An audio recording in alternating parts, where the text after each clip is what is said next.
Tidbold Park is the setting this afternoon on the beautiful Bayside suburbs of Brisbane for NEAFL TV's round 13 clash between the Redland Bombers and the Aspley Hornets. Mark Kennedy is my name for this crucial clash. Joining me this afternoon is Bob Batty, and Bob, it is 5th versus 8th, and it's a bit of last game or last draw saloon, if you like, for Redlands for the finals, but also Aspley sort of looking at that top 4 spot. Good afternoon. Yeah, good afternoon, Mark. Good to catch up again. And yeah, look, at 5 and 5, Aspley, they're, I suppose they'd be pretty disappointed with their season so far. They've had chances to win a couple of the others. Redland have been, the last few weeks they've been a little bit better, but 2 and 8. It's not a great start. This is D-Day for them. If they don't win today, they can write off their chances of sneaking in to the finals. Of course, these two teams played out a thriller some 6 weeks ago, where Will Walbers was the big hero, covering himself in glory, but it looked like Redland should have got the points that day, so they'll be hell-bent on revenge on their own patch of turf. They will, but they've lost 7 of the last 8 contests they've played, Aspley, so they've got a bit of the wood on them. Johnny Blair, his team have got the wood on them, so going to be a good contest though today, I think. It's beautiful conditions. Certainly, it's a great day for football, and I think both teams will put their best foot forward. It's a crunch game for both teams. Some big ins for Aspley, of course. We have Matt Argus coming back in. Also, Jack Stanley, amongst a few others. While for Redland, Brad Reeves is one to look out for. First game of the year. That's right. So we're underway here, waiting for the umpire to put the ball down in the middle of Tidbold Park, this round 13 clash of the NEAFL. Mark Kennedy and Bob Batty will be with you all this afternoon for all the action. Thanks for joining us. Going up high there was Huddy. Trying to go off the turf was Cameron Reeves. Here's the other hyphen, Batoli Simmons gets it inside forward 50. Payne under pressure, gives it up. Cormick's got it right on the forward 50, trying to hatch it. Umpire says, give it to me instead. Big ask for young Jared Huddy, isn't it? The Kenmore Bears boy. Take over from Malone and Michael. The 233s at it all afternoon. Huddy and also Walbers. Plenty of players around the contest. Free kick pulled away. It'll go the way of Redland. In fact, it'll go the way of Aspley, I should say. Kicking to the left of your dial this afternoon. Has one short, and this is Ives. That was Joseph with the ball. Now Hutchinson. So still in the half back on this commentary side of the ground. Not the best kick by foot, and illustrates that right there in the path of Jack Stanley. Just ushered off the footy. Here's Batoli Simmons, gives it to Lyons under pressure. He's taken over the line by the returning Ryan Thompson as well. Yeah, 5 good players back in today. Stanley, Day, Argus, Hutchinson, and the man you just mentioned, Ryan Thompson. They'll make a difference for Aspley. So right in front of us here in the commentary position. Throw-in happens. Walbers with the big left hand, just gets a palm on it. Batoli Simmons can't handle it. Henry Joyce leads the race, gives it up quickly to Barlow, who was out of bounds when he got it anyway. So the umpire will throw it in.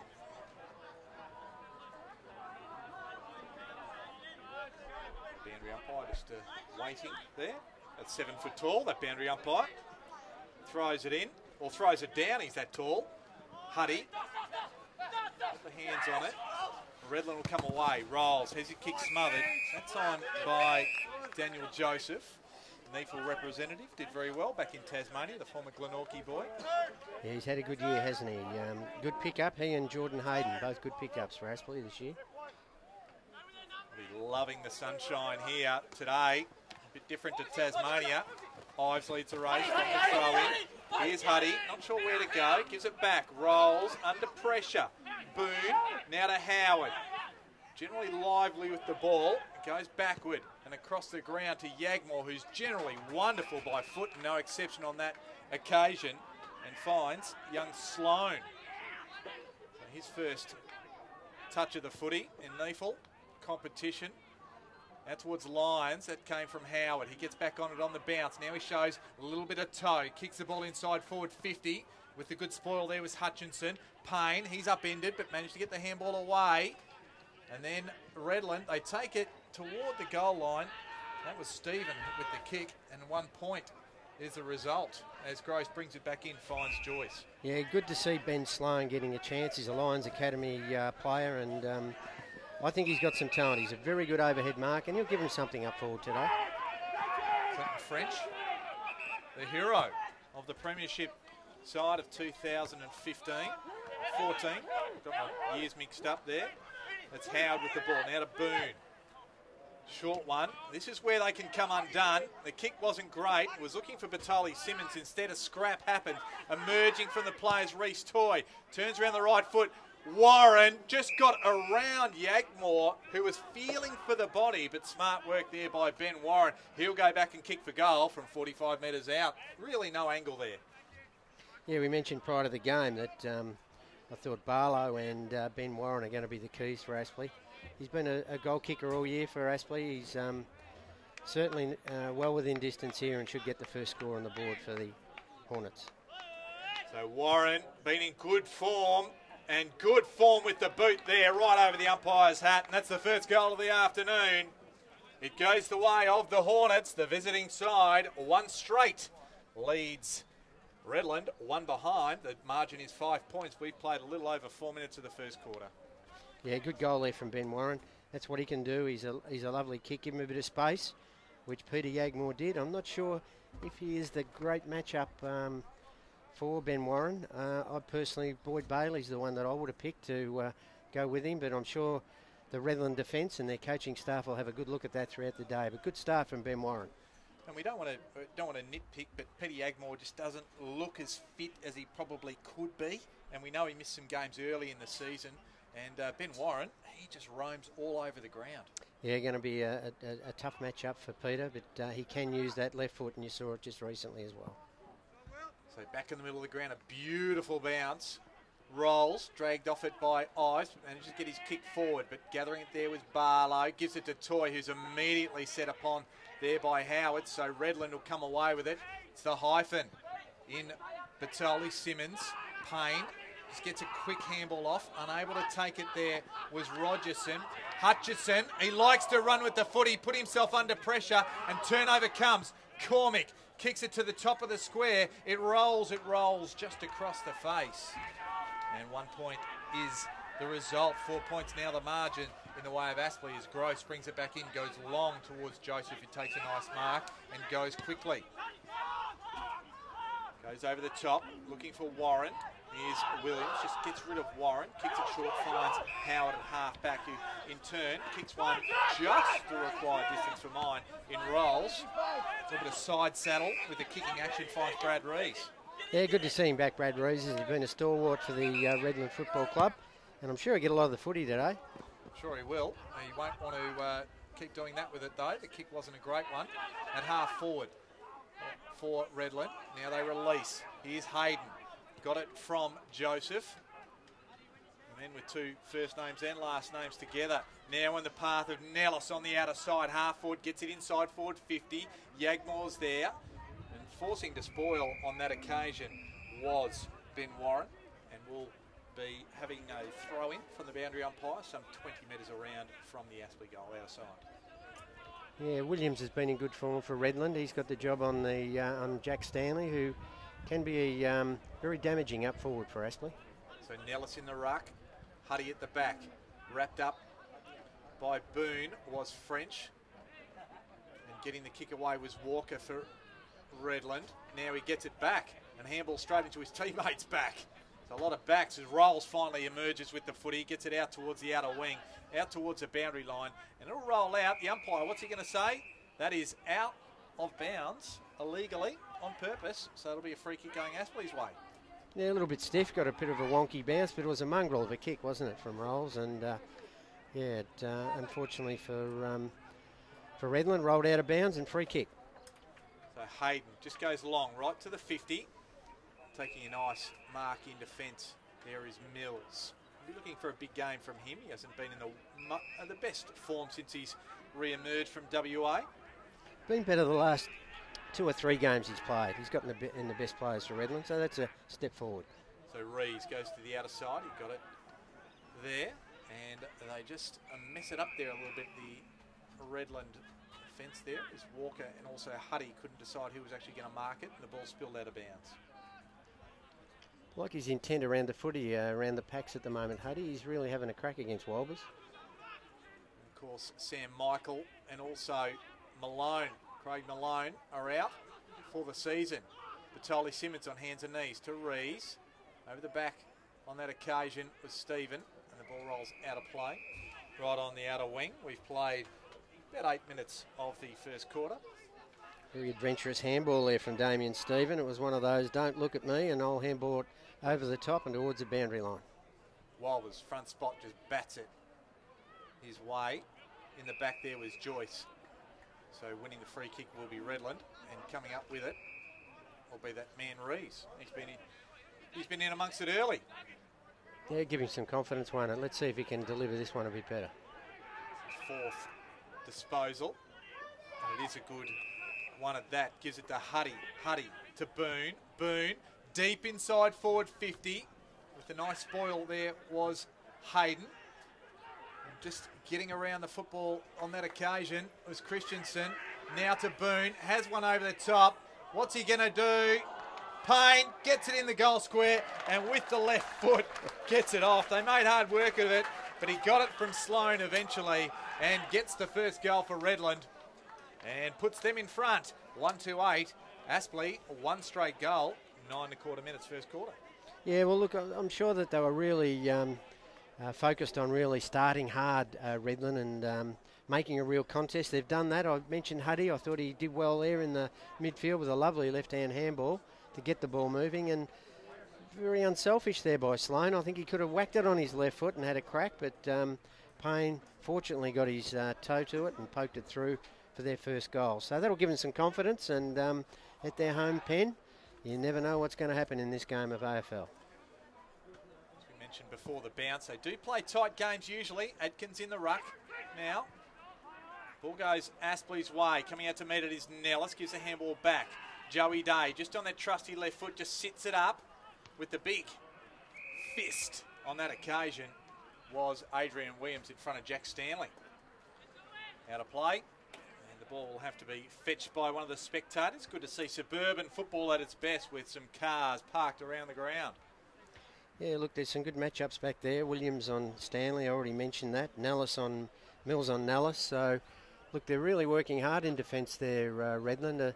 As we mentioned, Yagmore's got his hands full with the full forward. So Aspley don't win the clearance. Instead, Miller kicks it for Redland. Clay Cameron, he come out to meet it. Cormick was at ground level, and he is stifled by the tackle of Gavin Gross, and will win the free kick. Not beyond him here. You'd almost like to see him load up. Instead, he kicks at the top of the square. Goes up towards Stanley.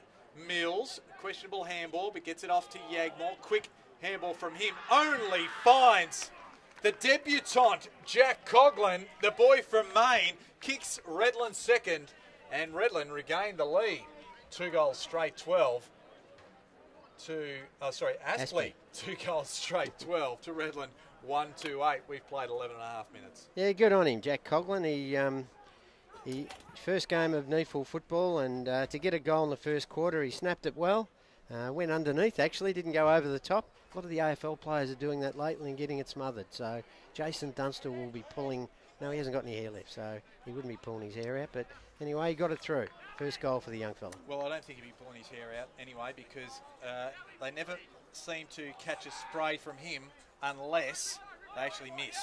All right, okay. As long as it goes through bunghole, that's all that matters. And of course, great Queensland player was Jason Dunstall. 5-time premiership player with the Hawthorn Football Club. Ball back in the middle.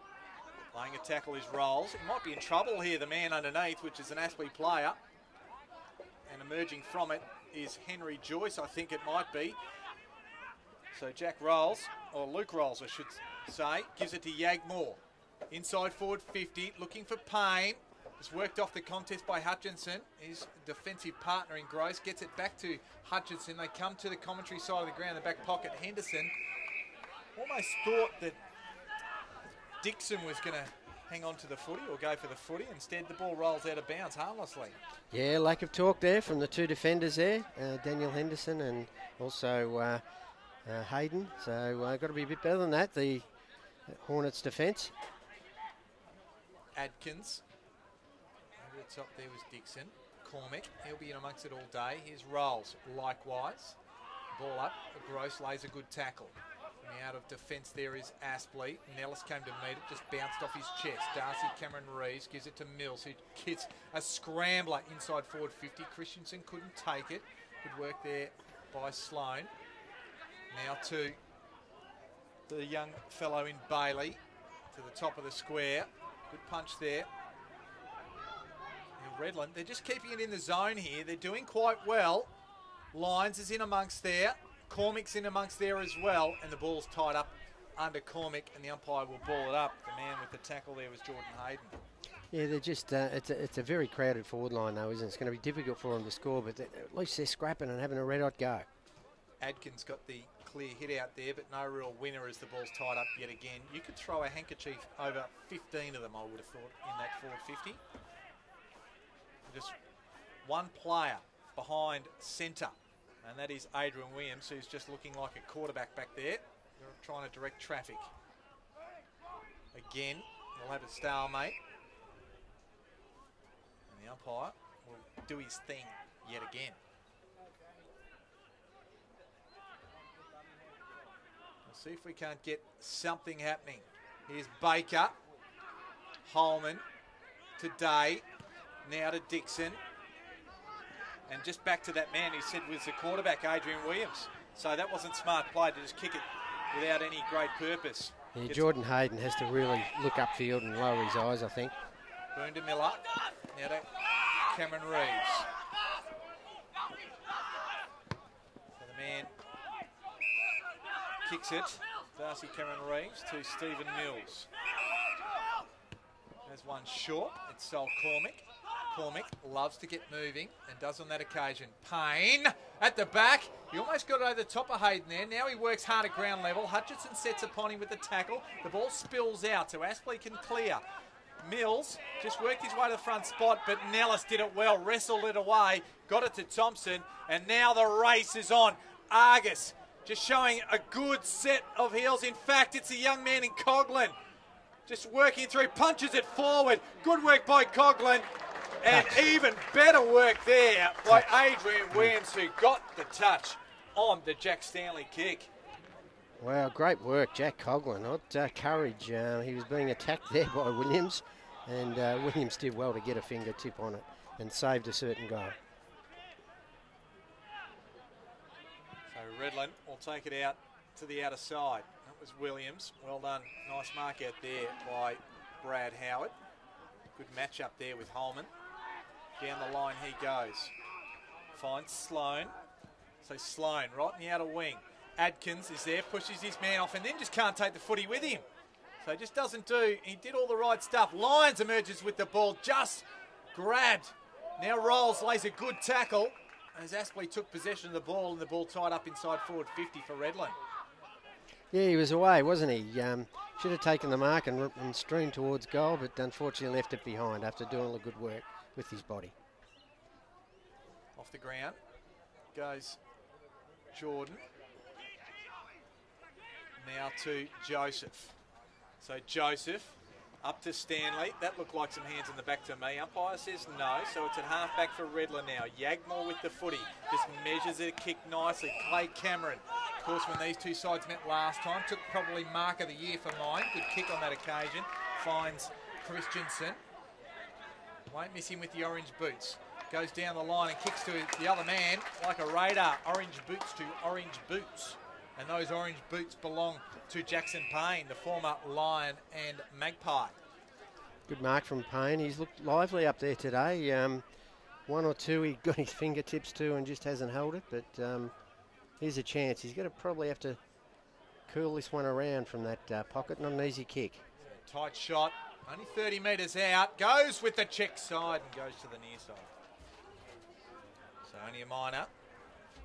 And Redland move to 139, trail Aspley, 2-1-13. We've played 17.5 minutes of this first quarter. Lawrence had the ball swallowed away from him. Christensen gives it to Howard. He's the man that started with that good spoil. He regathers. Cameron Reeves just kicks it high, inside forward 50. Payne comes. Also coming there was Cameron. He could smell it yet again. Sloane's in amongst there. It's a ball tied up under plenty in the goal square. It'll go nowhere in the finish, and the umpire will ball it up. Yeah, Redland's really throwing it up to Aspley at the moment. There's nothing much in this game. Very, very tight. Wilber's front spot. Payne wriggles free of the French tackle, but Hutchinson had him, and he will be pinged. So lost one and gained a few more. One of them, Hutchinson, wins it. Goes to the outer side, finds Oscar Baker. Goes over the top, and this is Hayden. Hayden chipping it up. Wasn't a good kick because it advantaged Mills, but Nellis did well. Gives it to the run of Barlow. Barlow through the middle of the ground, inside forward 50, and just doing the better on that occasion. The one-on-one contest was Yagmore. Yeah, solid mark there from Peter. That's the sort of stuff he's got to do. But they've spilled the mark through midfield here. Walker out of Bailey, got it from Mills, just dragged off it. So Redland will come, Aspley will come again. There's Joyce trying to put it in the path of Baker, but he's buffeted off the ball. Lyons, and he kicks it. I was going to say fines rolls because I thought he probably should have taken that, and just legged was the Redland player. So winning the free kick will be Adrian Williams. Started very well, hasn't he? Yeah, look, their backline's been very good, hasn't it? They've really been solid down there. As I said, Warren looked to have a bit of space early, but Yagmore's tightened up very well. Brad Howard's playing well. Williams playing well. They're right on top in that back half, Redland. Gives it to Bailey. So still backward to centre. Just chips it short, finds Rees. This is the kick for me. And that was the problem. Thompson got in the way of Batoli, Simmons, and regathers, puts it down deep. Yagmore and Warren, it goes over the back. The foot race is on. One-on-one. Warren grabs it, and then Yagmore grabs him, and the ball rolls over the behind line. Or over the line for a behind, I should say. So the margin back out to 5 points. They've looked more dangerous when they've gone forward, Aspley, haven't they? Whereas Redland have it's been scrappy in their forward line. Here's a chance for Aspley. And it is with Oscar Baker. Just chips it up and chips it nicely. So the mistake, the kick out of defence is costly. And that one was from Yagmore. And that was 2 kicks in a row from him that just haven't found their target. And on that occasion, Oscar Baker made them pay. Look, he always hits his targets when he kicks at 55, 60, when he's on the go. So I don't know why they don't at full back just unload and kick it long and kick to space. But anyway, they've done it twice now, and it's cost them at least 1 goal, maybe even 2. So they've got to tighten up on that and really make sure that they can defend that kick in. So 20 3/4 minutes gone of this first quarter.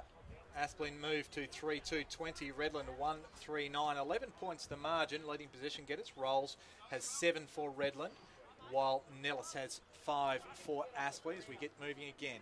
Here's Rees. Handballs to nobody in particular, so he says, I'll go get it again. Then he handballs it straight to Aspley. And now Barlow with the ball. Got it from Nellis.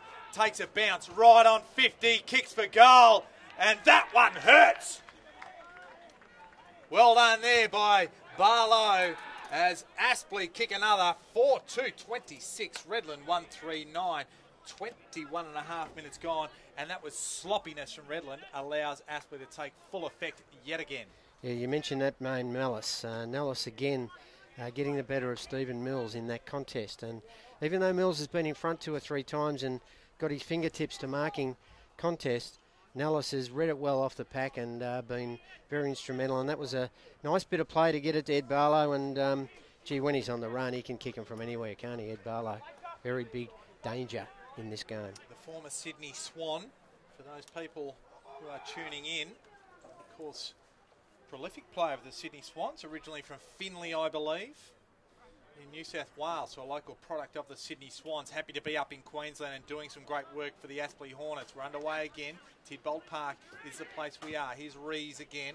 This time goes inside forward 50, doesn't mess around with a handball, just working hard there is Cameron. Cameron just does it beautifully, palmed one off and kicks a great response, and one that Redland will love.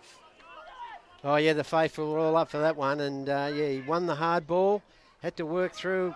Hutchinson's a very good tackler, but he got around him, got a little bit of space and then finished off. And, look, Clay Cameron, when he's up forward, is a real big danger in this game. He and Jackson Payne are the two that they've got to put the clamps on for sure. But that was a badly needed goal.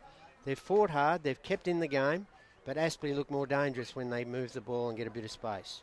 4-2-26 Aspley, leading Redland 2-3-15. A little over 23 minutes gone of this first quarter. Clay Cameron with a great finish there. Just looked all class. He's played through the midfield this year, played a little bit down back in his AFL career, and certainly played up forward as he showed on that occasion with great adeptness. Joey Day gives it off to Joyce, and that's a free kick after the play, so downfield. And Joey Day and Dylan Adkins remonstrating.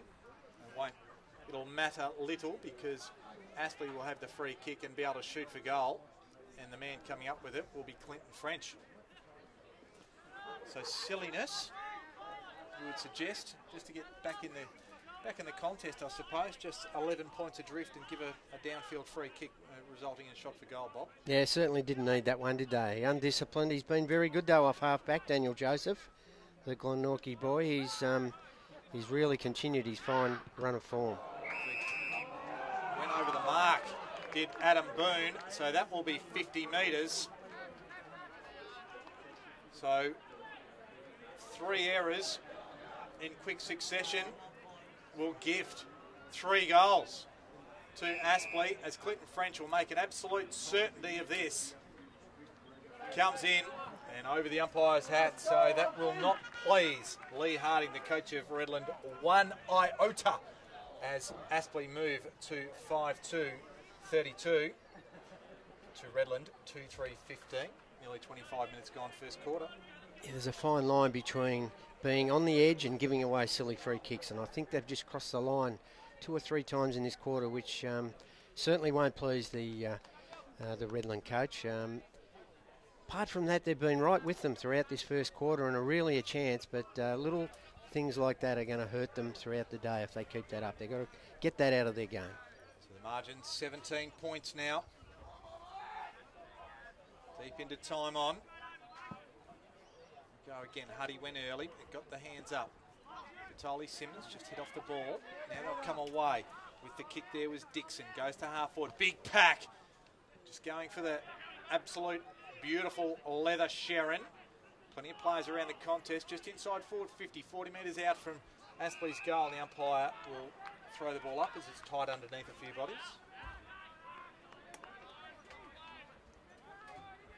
Feel a little bit of that tension in the air between these two sides every time they play. Huddy, Boone, quick handball up. He goes after it again, but Barlow comes in. He's tied up, one of which by Huddy. The ball's reefed away. Holman just got the spill. Now the ball spills out. It's like a rolling maul. Joseph feeds the ball backwards. And going off the ground there was Cameron.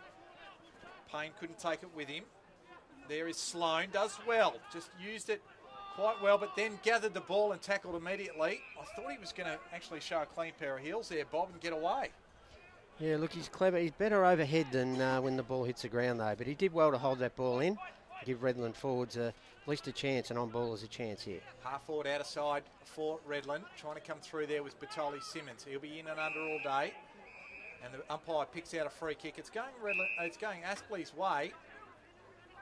And it's going off to Joseph. So Joseph has to get a round one play on. He's off towards, trying to find young Dale. And then Adkins, he just picks it up and kicks a short one inside forward 50. And the ball ends up with Damien Stephen.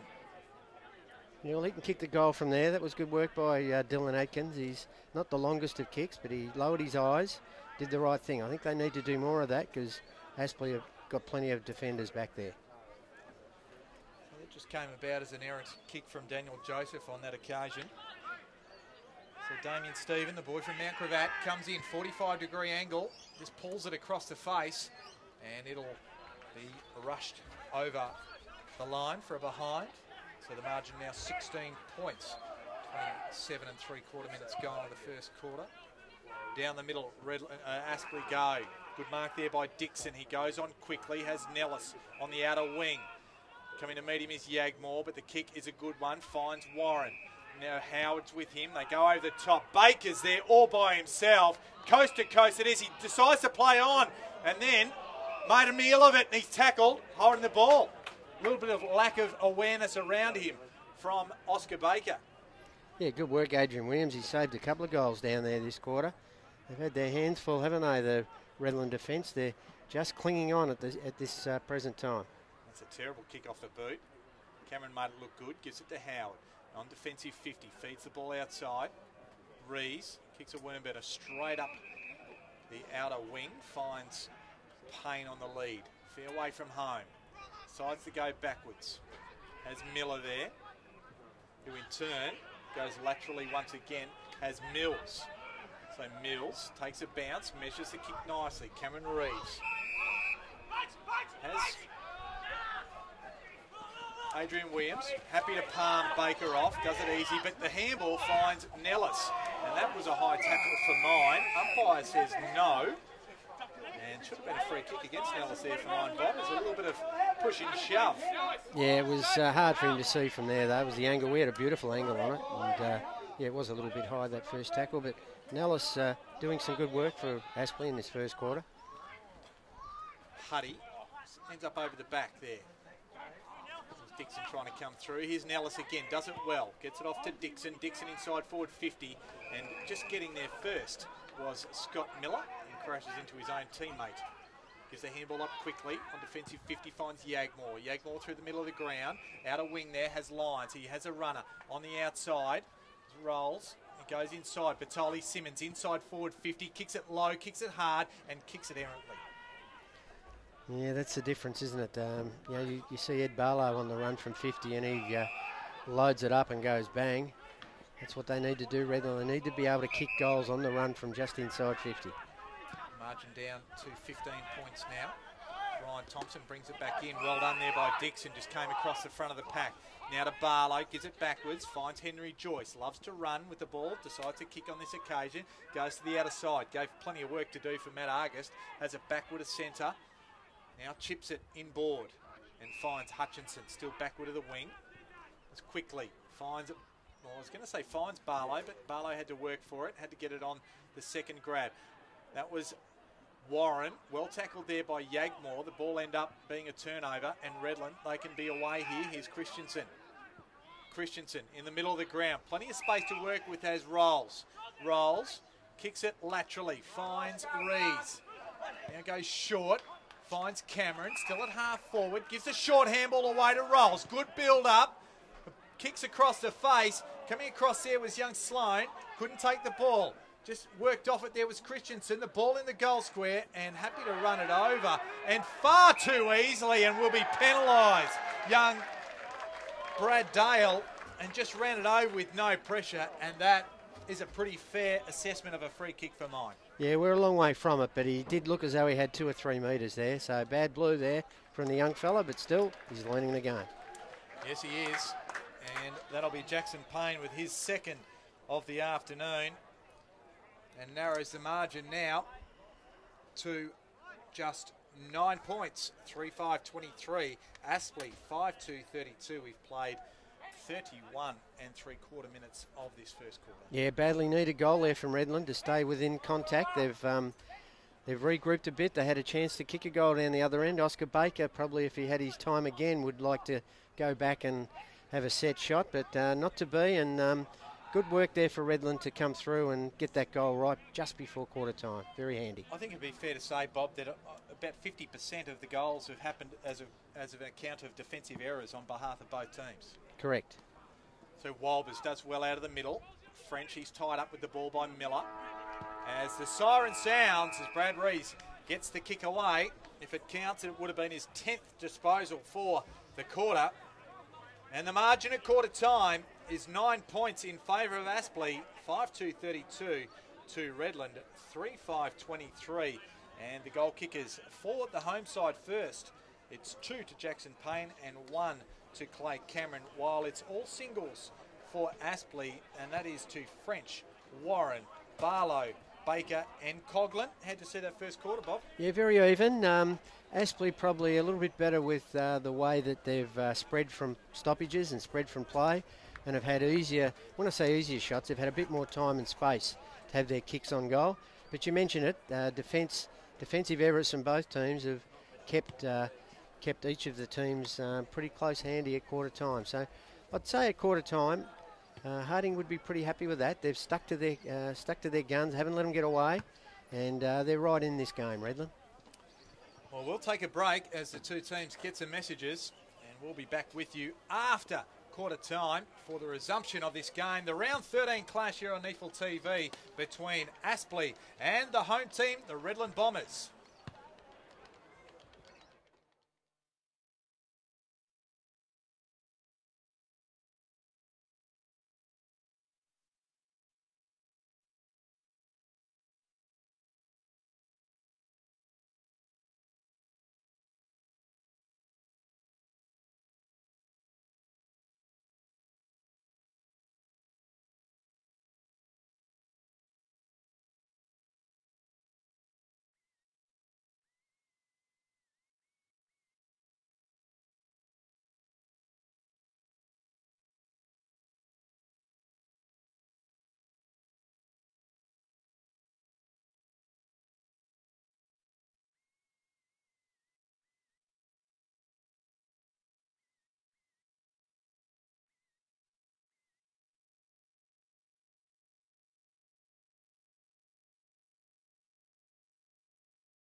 Welcome back here to Tidbold Park. Round 13 clash between Redland and Aspley at quarter time.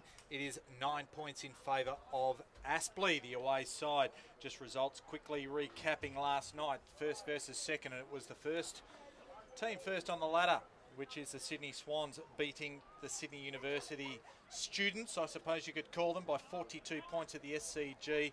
At three-quarter time, it is the Brisbane Lions over the Giants by 82 points at South Point Sports Complex. And as I said, it's 9 points here at Tidbold Park at quarter time. Mark Kennedy's mono. Bob Batty joining me this afternoon. Bob, great first quarter. Looking forward to some more action. Yeah, Batoli, Simmons, Rolls and Williams have been good for Redland, and yeah, for Aspley, it's been a pretty even go. They've as the ball's bounced. Sorry, Mark. It was Barlow who gathered the ball cleanly and was quickly tackled to tie the ball up. Just forward to centre for Redland. Huddy got the first tap away there. Walbers with that one. Slung off the ball there was Batoli Simmons, just the wrong way. Howard just set upon. Illegally, says the umpire in the back. That was Matt Argus who gives the free kick away. So they like the run and carry off halfback of Brad Howard. It's been very good today. Howard, Batoli, Simmons, I mentioned. Williams has been good back there as well. So their defence has been good.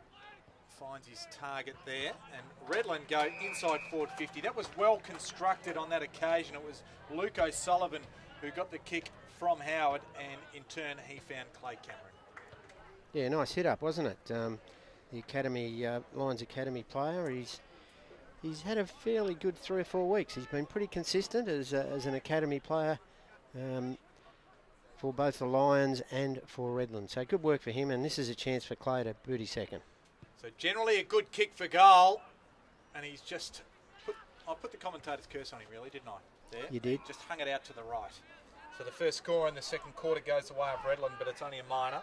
It's the margin now 8 points. Yeah, Nellis, Joseph and Dixon and Barlow have been good for Aspley in that first quarter. And from the kick in, it was Scott Miller who put a defensive spoil to keep the ball down Redland's end. Out of side, some 60 metres around from their goal.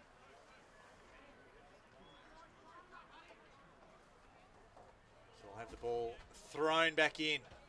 Huddy and Walbers. Walbers had front spot. That was Joyce. Kicks an up and under. Argus and also Howard, the latter spoiling. There was Barlow, just tried to hit the ball on. Boone tried to get a little bit of a kick away. Here's O'Sullivan, had to go quickly with the kick, just loads it up. Well done there by Payne. He just worked it back to give Christensen a chance. And the ball eventually goes out of bounds just beside the behind post with Redland attacking on the other side. Yeah, Redland have got to have those hit-up players. I mentioned Sloan early, he's good overhead. Clay Cameron, they're the ones that need to be the targets as they're coming forward, or Jackson a bit longer, Jackson Payne. Ball back into play, Huddy gets it off. Here's Damien Stephen, smothered by Joseph. And the kick from Huddy just finds Christensen, and also there is Henderson, just having a bit of a hug with a few others jumping in and say, let us get involved. The umpire says, no, I'll throw it up instead. Huddy gets the ball down again. Just feeds the ball out. Christensen's there. Barlow's there, right there with him. Just chaperoning him around with the football. And the umpire will chaperone the ball back up into the air in a minute. So 30 metres out from goal. Directly in front. Redland's attacking. Early stages of the second quarter. No clear winner of the ruck. And it's a free kick on play, though. I think it'll go the way of Walbers. Indeed, it will. So the big William Walbers, the engineer, gives it off to Henderson. Henderson out of the back half of the ground. The kick wasn't wonderful. Just put Joyce under pressure. Rolls did well. Now Cameron gets the ball inside forward 50. And just coming to meet it nicely there was Damien Stephen. He protected the drop of the ball, didn't he? He made sure the defender couldn't get his arm through. And a nice mark from Damien Stephen. Now these are the ones that got a kick. He had one similar to this in the first quarter and went left of the stick.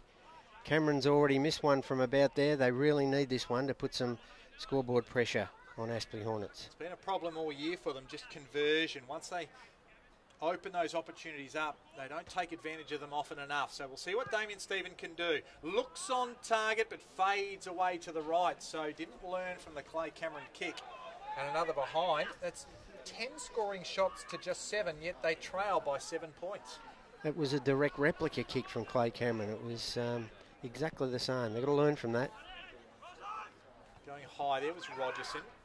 For the ball there was Thompson, comes through. Ives, good handball to Baker, just puts it in his path. He gets around Williams. Now a little bit of run and carry. Now to Stanley. Stanley takes it bounce. Inside forward 50, kicks for goal. And just across the face. That would have hurt, considering they've had 2 shots at goal, Redland, and it could have gone back the other way and really crucified them. Yes, yeah, they're very quick on the break, aren't they? They've got some dangerous players. That was good work from Oscar Baker and also James Ives. They really need those 2 boys to lift. So Boone gets it out looking for Adkins. Just getting in amongst it there was Guy Dixon, the boy from Port Melbourne. Just getting involved, the 22-year-old. Had a good first quarter, didn't he? He's took a couple of nice marks and moved the ball well, and he got it. Playing as the second or the relieving ruckman when Wilbers needs a spell. Ives gets it out to Holman. Holman just puts it up, dangerous spot. And just at the back, I thought he was going to take a mark. There was Williams, but Yagmore, he has to mop up. Now to Boone. Boone just working in close proximity to a few Aspley defenders. Adkins forced to spoil. Well done there by Stephen, or in fact it was Rolls. Adkins again. Handballs it straight to Ryan Thompson though. He off to Barlow, fed it out. Here's Ives. He has a little bit of room to move, gets around one, sells a bit of candy, has his kick smothered. Toy goes after it. Redland should mop this up. O'Sullivan to Walker.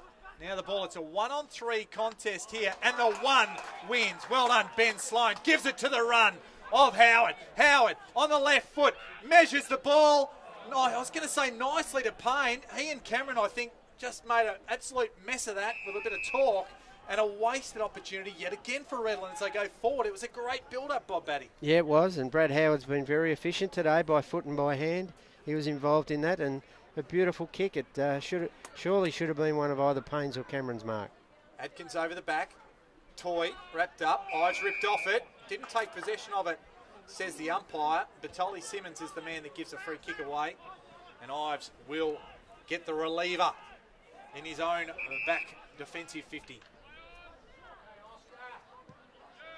Kicks it near the boundary line. Baker needed to go for that. Instead, just killing it, there was Brad Howard, the former Saint and the boy from Darling Downs and the NEAFL operations manager up here in Queensland. Yeah, no, he's been a very solid contributor for this club over a number of years, and today he's certainly been in their better group of 3 or 4 players, Brad Howard. Throwing from the boundary umpire, Adkins, and also Dixon. Dragged down there is Joyce. He's in trouble, no. O'Sullivan does well. And Batoli Simmons just wastes another entry inside forward 50. And if it's a criticism of Hayden Batoli Simmons, it's just his inability, by foot particularly, just to get the ball effectively to a teammate. Yeah, definitely so. It's been the one thing that's holding him off being on the AFL list, I think.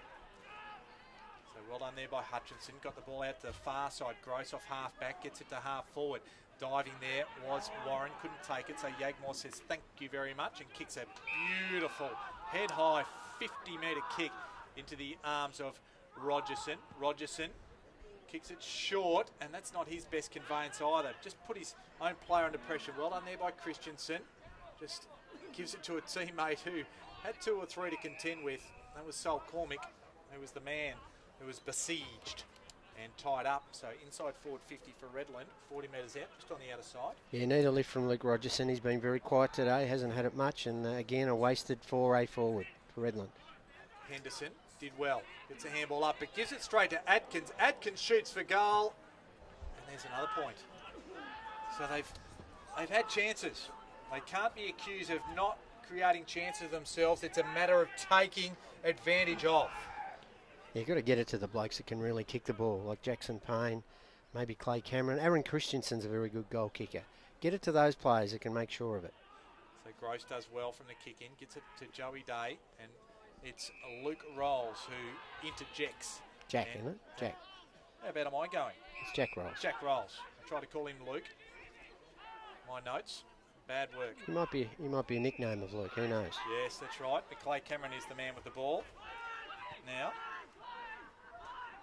So Cameron just goes sideways and finding it his line. I thought Baker was going to get a hand up and be able to touch that one. The umpire adjudicates that it was the young man in Jai Lyons from the UTS Bats in New South Wales. Yeah, this will test him. I think it's just outside his range. And definitely the way he sliced the ball off the foot, coming to meet it there was Payne. He was in the pack there.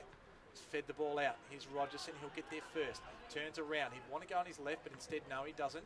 And that was O'Sullivan with the kick, and only finds Dixon. It was a poor bit of work there, Bob, just to try and get it up. The idea was right, to get it out to the front of goal, but he didn't really raise the eyes and have a look, did he? He just kicked it anyway. Now Henderson gets it going Aspley's way, gets through everybody. Warren runs onto it. Ball just eludes him first up, then he gets back onto a toy. He got the handball, Nellis is there. And now a lot of Redland players converge. Yagmore gets it and puts it on that trusty left, and they've got numbers here. Clay Cameron goes down the line, has one over the top. Who is it? It's the young boy in Sloan, and he'll go back, and surely they've got to take advantage here. It was a good piece of play, a good kick that got opened up by Yagmore, and Cameron involved. There's a little bit of a scuffle in the middle of the ground. Yeah, Darcy, Cameron Reeves and Ed Barlow just saying a cheerio to each other, but all good. But what a beautiful kick from Clay Cameron and also Yagmore. Look, let's take our hats off for him. Very good kick. So Sloan comes in, makes no mistake. And the 7-point margin has been narrowed to just one. 10.5 minutes into the second quarter. It is Redland 4-8. 32, Aspley 5-3, 33. Well, they've dominated possession, haven't they, in this quarter, and they've gone inside 50, I would say, 10 times to probably 2 or 3 in this quarter, and they've deserved their opportunity to kick some goals. They've unfortunately been astray with too many set shots, but they're really attacking and doing things pretty well right so far, and I'm sure the coach will be pretty pleased with their endeavour. Bit of a blood rule here. Jackson Payne just coming off. Looks a little bit ginger in his running gait, but he's got a bit of claret coming out of that right eye. That's why he's coming off for a spell to get himself cleaned up. Looked dangerous up forward, Jackson Payne and Clay Cameron, the dual targets up there. That's made a big difference, so they need to get him back on as quickly as possible. Well, they've competed, and I think that's the important thing. They'll get their fair share of ball eventually, but they've competed in the air and also at ground level. A point the difference. Aspley lead into the ruck. That was Dixon. He got the better of Huddy on that occasion. Plenty of players around the contest. Bowled over there was Holman. And jumping up with it was Scott Miller. 12 minutes gone. Second quarter. Dixon again just used his leap to good advantage. Cameron Reeves just couldn't get a handball away. Putting his head down there was Joyce, and he's wrapped up as well. And the umpire will do it all again. As Huddy, the big man, gets his hands dirty and lays a tackle. Gets the hit out on that occasion. O'Sullivan got it going nowhere. Reeves, he's wrapped up by 2 Hornets, one of which is Lawrence. The other one is Holman, so we'll go again. So in tight from the resumption of play. Waiting for the ball to find a little bit of space. So Sullivan lays a good tackle and we'll go again. So that's a 4th stoppage in a row. Yeah, they're really trying to tie him up, Redland, aren't they, and not give him any space, but it's the spread from the stoppage that Aspley are dangerous with here. And again, no clearance. Smothered kick. And we'll do it again. 13 minutes gone. Second quarter. Just the 1 goal so far. To go with 3 behind for Redlands, and Aspley just the 1 behind to their account, but they still lead by the solitary point. French just now gives the ball up. On that occasion it was Ives, gets it out to Baker. Baker goes high with the left foot. Now it's inside forward 50 and coming out to meeting it and doing it well. He just got the knee in the way just to inch Brad Howard out of the way, and that was James Nellis. He's turned into a pretty fair player, James Nellis, at this level, and he was rewarded with a representative spot in the NEAFL that defeated the TSL, Tasmania, the other week. Yeah, no, very consistent player. He's always looked damaging, but today he's been very good for Aspley. So 45 metres out, the kick's on its way, and it's clapped over the line by Jack Stanley, and James Nellis gets his first. The margin's back out to 7 points. And James Nellis, boy originally from Sandgate, turned into a strapping young lad at 194 centimetres, 93 kilos. He is 24 years of age. Yeah, look, he's worked hard on his footy, hasn't he? I remember him at under 16, under 18 for Queensland, and he was a consistent player without ever reaching great heights, but he's kept working hard, and would have been easy for him to just give up opportunities and give up hope of playing at a high level, but he's now played a rep game for Queensland and performed very, very well. So well done, James Nellis. 7 points the margin. 14 and 3/4 minutes gone. 39 playing 32. Thanks for joining us here at Tidbold Park. NEAFL round 13 action. Huddy and Wilbers, no real clear winner from that contest. Trying to come through was Rees, and the umpire says no. Give it to me instead, so we'll go again. And this is, we had 5 restarts after the last bounce. We'll see what we get. See if the ball finds a bit of clear space. It's kicked out of the pack. Redland way coming out to meet it there was Hutchinson, but Redland win the ball. Rees and Rogerson, they can't quite get it going their way effectively. Well done there by Holman, gets it to Toy. Toy finds Jack Stanley on the lead. Half forward, outer side, right on the outer side. He'll go back with his full measure. Looks inside. Call to play on now. Gets it right on forward 50. Baker comes out to meet it. Does well. So about 50, 55 metres out from goal. Looks like a confident man, but he'll pass off. Just chips it up to Warren was the target, and doing well then, getting in the way. That was Rolls. So Rolls comes out to Walker. Walker comes to the commentary side of the ground. Adkins is there.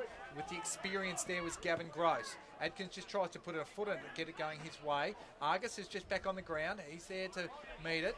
Walker as well. Walker gets a quick kick away. Huddy tries to get in the path of Cormick. Can't do so. Good handball there. Good chain of handballs, in fact. Thompson, Ives, and now to Coghlan. Coghlan for goal. Right to the goal square. And just to the left of the post. And started there from Ryan Holman with a good set of hands. Yeah, look, they, as I said, as soon as they get the ball out in a bit of space, they look dangerous. Redland are trying to claw them to stay in that stoppage, but once they get it out, they look dangerous. Let's see what Redland can do on the rebound. So Boone has it. Now has it on the outer wing. Baker, pretty quick, gets the ball first. Joseph's there. Now back to Baker. Was looking for Toy. Finds Coghlan. Man, just got a point there. Gives it to the run of Joey Day. Day, inside forward 50. Nellis is there. And Mills on that occasion gets a spoil away. Wrap it up was Yagmore, but gets it back to Mills and then just gets it straight back to Day, who can put it back inside forward 50 for Aspley. Just sets it up. Looking for runners and the markers. Huddy, terrible handball to Jack Stanley. Good tackle. What a beautiful tackle, a captain's tackle from Batoli. Simmons gets it to Howard quickly. Has the run of Cameron. Now it is Cormick. Cormick to Stephen. Stephen.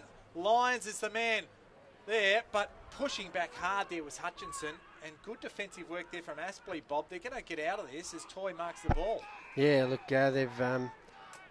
Michael Hutchinson, Gavin Gross, they've got a hand in and they've done the right things. Joey Day starting to get a couple of touches, but that's a fumble and a chance here for Redland. And now it ends up with Christensen. Got it from Rogers, and he likes the goals, this young man. But he doesn't like them enough because it didn't go in. He was wishing it in. It just didn't quite go in. It was a mongrel punt, wasn't it? It certainly was. So the margin back out to 7 points. 33 playing 40. 18.25 minutes gone as Gross kicks it to himself. Goes along to the outer side. Dixon's there. Got up high. Couldn't quite take the mark. Did well. Now goes after it again. And players converge. It'll be a ball up. Outer side. Half forward for Redlands. Right on that outer side. Probably just about as far as you can get away from our commentary position.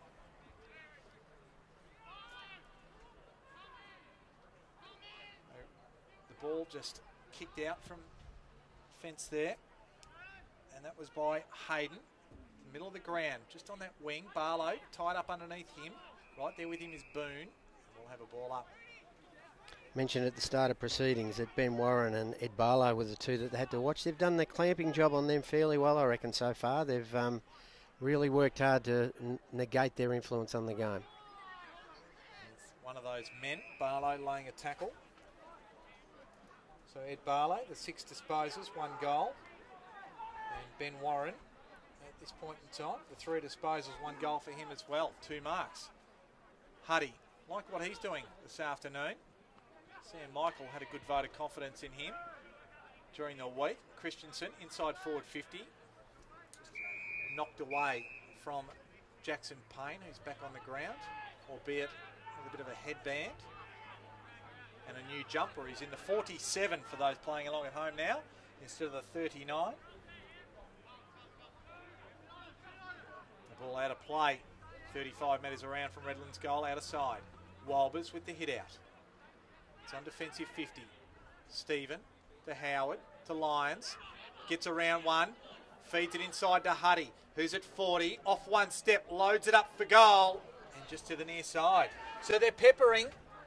They've had 6 scoring shots this quarter to 3. Yet they've only reduced the margin by 3 points. As Barlow takes the mark from Gross at full back.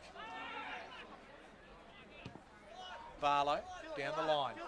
Stanley and Williams. Williams had front spot and won it accordingly, and that's a terrible kick. It finds Brad Dale, and I reckon that kick only went about 11 metres for mine. Kick goes the required distance, finds Jack Stanley. Just their use by foot's letting them down, isn't it? Not only shots at goal, just their field kicking as well. He sets the ball up for Dixon. They're coming over the back and just reading it better. There, Dixon just got underneath it and Yagmore just measured it well. Yeah, look, since that first mark from Warren, he's been well on top, hasn't he? He's been a real winner for Redland. Sets it up, it's a 2-on-2. With the spoil there was Joseph. Redland come away with it. That was Adkins. Now to Stephen, just directing traffic. Kicks it off to Payne. That's a good kick and finds him. He pointed where he wanted Payne to run and he put it exactly there on a dime. Yeah, well, I just mentioned their kicking by foot had been letting them down. Well, that was a beautiful kick from Damien Stephen. Both he and Aaron Christensen are the keys around the packs where they've got some good foot skills, and they need to have the ball in those 2 players' hands to deliver it forward.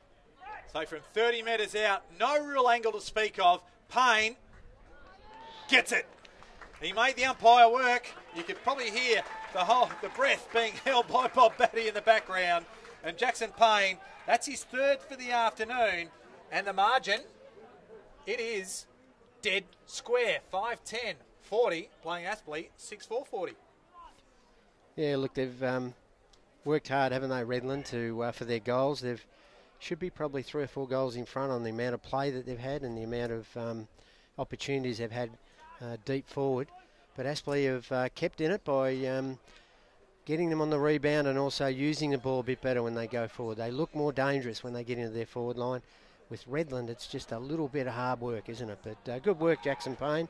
3 out of 5 goals, not a bad effort in the first half. 162 disposals, Redland to Aspley 120. Inside 50s, 22 to 28. Redland leading as they go inside forward 50 yet again. Payne was up there. That was Cameron around the corner. And he'll take the lead back from Redland, albeit by a behind. As Aspley, they will take the ball away quickly. No. The umpire says, no, you played on too quickly on that occasion. Probably hadn't recorded that point or signalled the point, maybe. That was the ruling there. They do like to move it quick from a behind to Aspley. Gavin Gross goes again. Off towards Barlow. The kick's a good one. Finds Barlow on defensive 50. He's off. Takes a bounce. Takes another. So still at half back though. Goes to the outer side now. Finds Oscar Baker. They like to set it up quick. Baker though is held up. Not sure where to go. So has the run on the outside of Day. Chooses to go himself though. Now kicks. Sets it up for Warren. Yagmore's there with him, and Warren just protected the drop zone beautifully. It'll be a tight angle for goal. He'll have to kick it from 30, but good end-to-end stuff from Aspley as Warren goes around the corner and records it behind. Didn't give me a chance to throw to you there, Bob. No, he played on quickly and screwed it around. Oscar Baker's done some nice things this quarter. Made a couple of errors in the first quarter, but kicked a goal and has looked very dangerous up forward. He's making Brad Howard work hard in this quarter. So Barley gets the kick in from Howard, goes to Walker.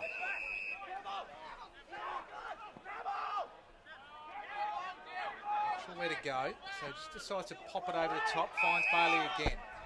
Now a little bit of space to move, takes a couple of steps. Payne will have a bit of a run at it, and good set of mitts, good set of dukes by Jackson Payne. 80 metres from goal, wheels around, the kick comes in, and Clay Cameron comes to meet it. Didn't look pretty off the boot, but it was effective into the chest of Clay Cameron.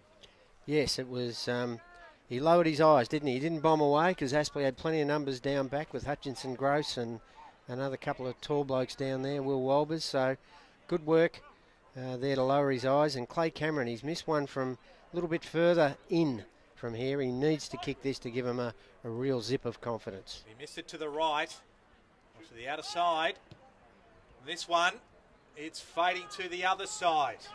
So he learnt from the other one, he just made too much of a correction. Should get the next one by those law of averages. You'd think so. As Aspley go again quickly, they lead the contest by the solitary point, and the ball goes out of bounds, just on that outer side, so the umpire will throw it in. As the ruckus will form, the stoppage, the two ruckmen come to it, Atkins and also Dixon. It's forward to centre, outer side, Redland's attacking. I'm sure John Blair will read the right act to a few of his on-ballers today. Toy, Holman, Argus hardly touched it, Clinton French. They've got a lot of players out of the contest at the minute. Rees lays a tackle, will be balled up again by the umpire. In some respects they've been outplayed, 30 inside 50s to 23 and 169 possessions to 124. This is a free kick on the ruck contest. It'll go to Dixon. Sorry, Kanga, but 9 times out of 10 when a team does that and dominates with possession and they don't get away from them, the other team really fight back in the second half and put them to the sword. So that's what they've got to watch out for. Joseph to Dixon. Baker first kicked it to Joseph. And they'll go back from where they came. They started from, as Joseph has it again. Goes on that left foot. Has Jack Stanley right out on that outer side, half forward. Has a runner in Baker for him. Uses him now. Still 70 metres out from goal. In front of the old scoreboard. Tidbold Real Estate. Great supporters of the Redland Football Club. Thanks for your support. Baker goes. Inside forward 50. Good leap. Williams gives it to Yagmore. He was besieged. Gives it up. And it was Argus trying to get it to Warren. And just a body in the way of Lyons. Just, I think, got in his eyesight. And the ball spilled over the back. Yeah, had a quiet game, hadn't he, Matty Argus? But he's been out for a long time. This will be good for him to get one under his belt. Howard lays a tackle on that man Argus. Redland almost made a mess of that kick in yet again. But they get away at least with a stoppage, although it is inside Aspley's forward 50, 35 metres from goal. Adkins. Lyons lays a tackle. Lays another one. And that was on Holman. The ball just squared out. And then taking a nice diving mark. That was Daniel Joseph, the Tasmanian. And he'll go back directly in front. He'll have to kick it from all of 45 metres, Bob. Yeah, look, he's been a good player for them, hasn't he, off that half-back line. He's now moved through the midfield, probably playing on the wing, and he's set that sort of, I suppose, set a line up behind the footy then, and it wasn't a good kick out from Redland in under pressure. And he should go back and slot this. For his 9th disposal, and it's a good one. And Aspley, they kick their 7th goal of the afternoon. They move back out to a 6-point lead. Scores were level, and they move out to 7-6, 48. Redland 5-12, 42. Over 28 minutes gone to the second quarter. Well, they've had 4 shots similar to that, Redland, down the other end, and they've missed every one of them. Daniel Joseph goes back and bang on the left foot, and that's probably the difference in the two teams. Their effective use by foot, even though they're well behind possession-wise. So 17 scoring shots to 13. They've kicked 2 goals, 7 this quarter, Redland. and 2 goals 4 for Aspley. So Errant kicking right the way through. Huddy, it's the handball down. That was Toy. He was got a handball under pressure.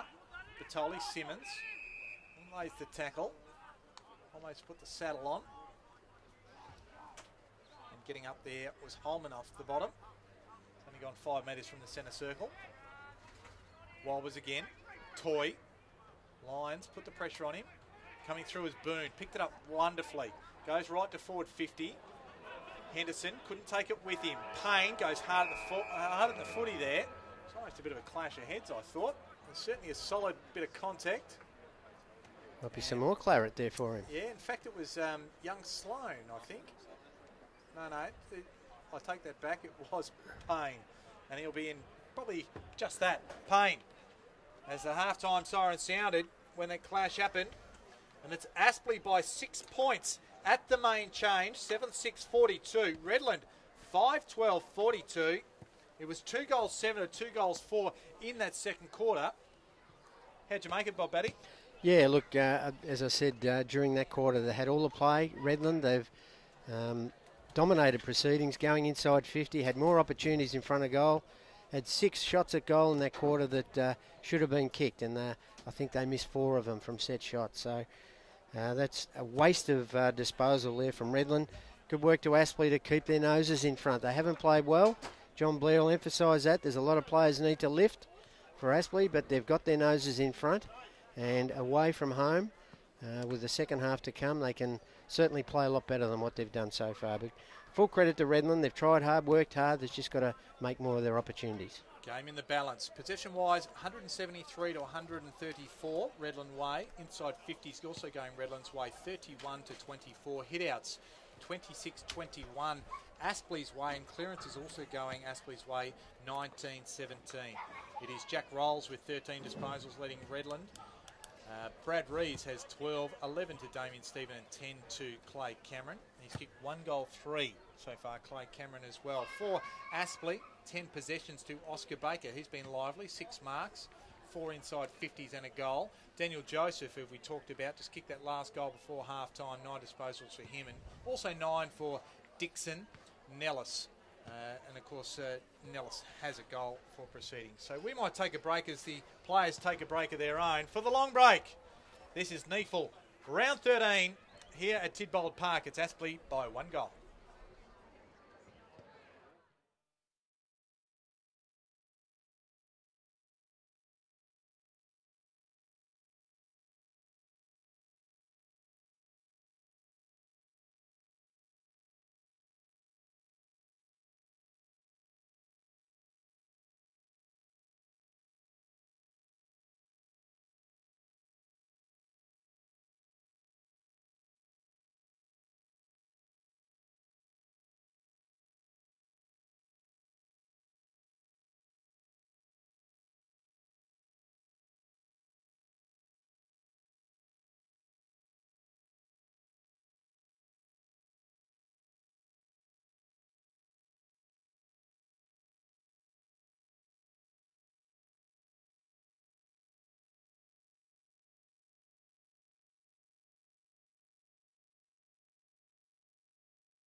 And as the siren sounds to send the two sides back out to their positions from half-time, we are here at Tidbold Park, this round 13 clash on NEAFL TV. It's Redland versus Aspley, and at that main break it was Aspley holding sway. 7 goals, 6-48 against a wayward Redland side at 5 goals, 12, if you don't mind, 42. Mark Kennedy's my name. I'm joined this afternoon by the encyclopedia of everything NEAFL, and that is Bob Batty. Bob, how do you sum up that first half? Yeah, wasted opportunities. You've hit it right on the head there. Redland had most of the football. Really could have set up a 2 or 3 goal buffer, I thought, in this first half, but not to be. Aspley have stuck to their guns. You just hope that Aspley don't really get the bit between the teeth and take this game by the scruff of the neck. I think Redland will hang on and hang on. So it could be still tight, but I'd back Aspley to sort of maybe edge away in the second half. They haven't looked like they've played particularly well, most certainly through the midfield for me. Yeah, Huddy's done a good job, hasn't he, for Redland, the young kid? He's been good against Walbers. Only multiple goal kicker on the ground is Jackson Payne. He's got 3 for Redland as we're underway. We'll give that one to Walbers. Kicking off the ground there was Joyce. Toy just feeds it backwards and just ripped off the ball was Daniel Joseph. And that was just poor talk on behalf of the Aspley side, and it was Hayden Batoli-Simmons who wins the free kick, goes out over the head of Jai Lyons. It's Joey Day who's pushed over the boundary line, just right on forward 50 on this clubhouse side of the ground for Redland. He's just a tackling machine, isn't he, the Hyphen? He really puts his head down low and attacks hard, and that was a great tackle on Hayden. Tackles going Aspley's way, 31-24. It's a little stat from Champion Data. Here's Daniel Joseph once again. Down the line, Nellis comes out to meet it. Does well in front of Stephen Mills. Just wheels around now and kicks it long. One-on-one, Baker and Miller. It's going to go over the back here, although the bounce just eludes Baker. Just went backwards there. Miller got it back. He waxed with Williams. Now to O'Sullivan. Good handball inside. Finds Cameron Reeves. Kicks it short. And just finds Rolls. So Jack Rolls goes wide and finds Christensen. So they just tend to mess around through half forward here. Yeah, that Darcy Cameron Reeves kick had to be better, and let him play on straight away down the guts. Didn't happen. Ben Warren just came to lend a hand. Cormick, he's there as well. So he just tries to make out like he's trying to get rid of the footy. And it was Jordan Hayden who laid the tackle. So the ball just inside Redland forward 50 again. Walbers gets the tap down there. There's Damien Stephen. Huddy, he's just upended. Walbers tries to get a handball away. In amongst there was Christensen as well, and we'll go again with a stoppage. Benny Warren looks like he's moved into a midfield role or maybe a high half forward, so they've moved him away from the square. Just coming away from the stoppage is Christensen, straight for goal and across the face, a big miss. I'll tell you what, it fell into his arms just so beautifully. Well, again, opportunity. You're only going to get so many opportunities in this game, and Redland have messed up a hell of a lot of them. Ain't that the truth, as Ives gets the kick in.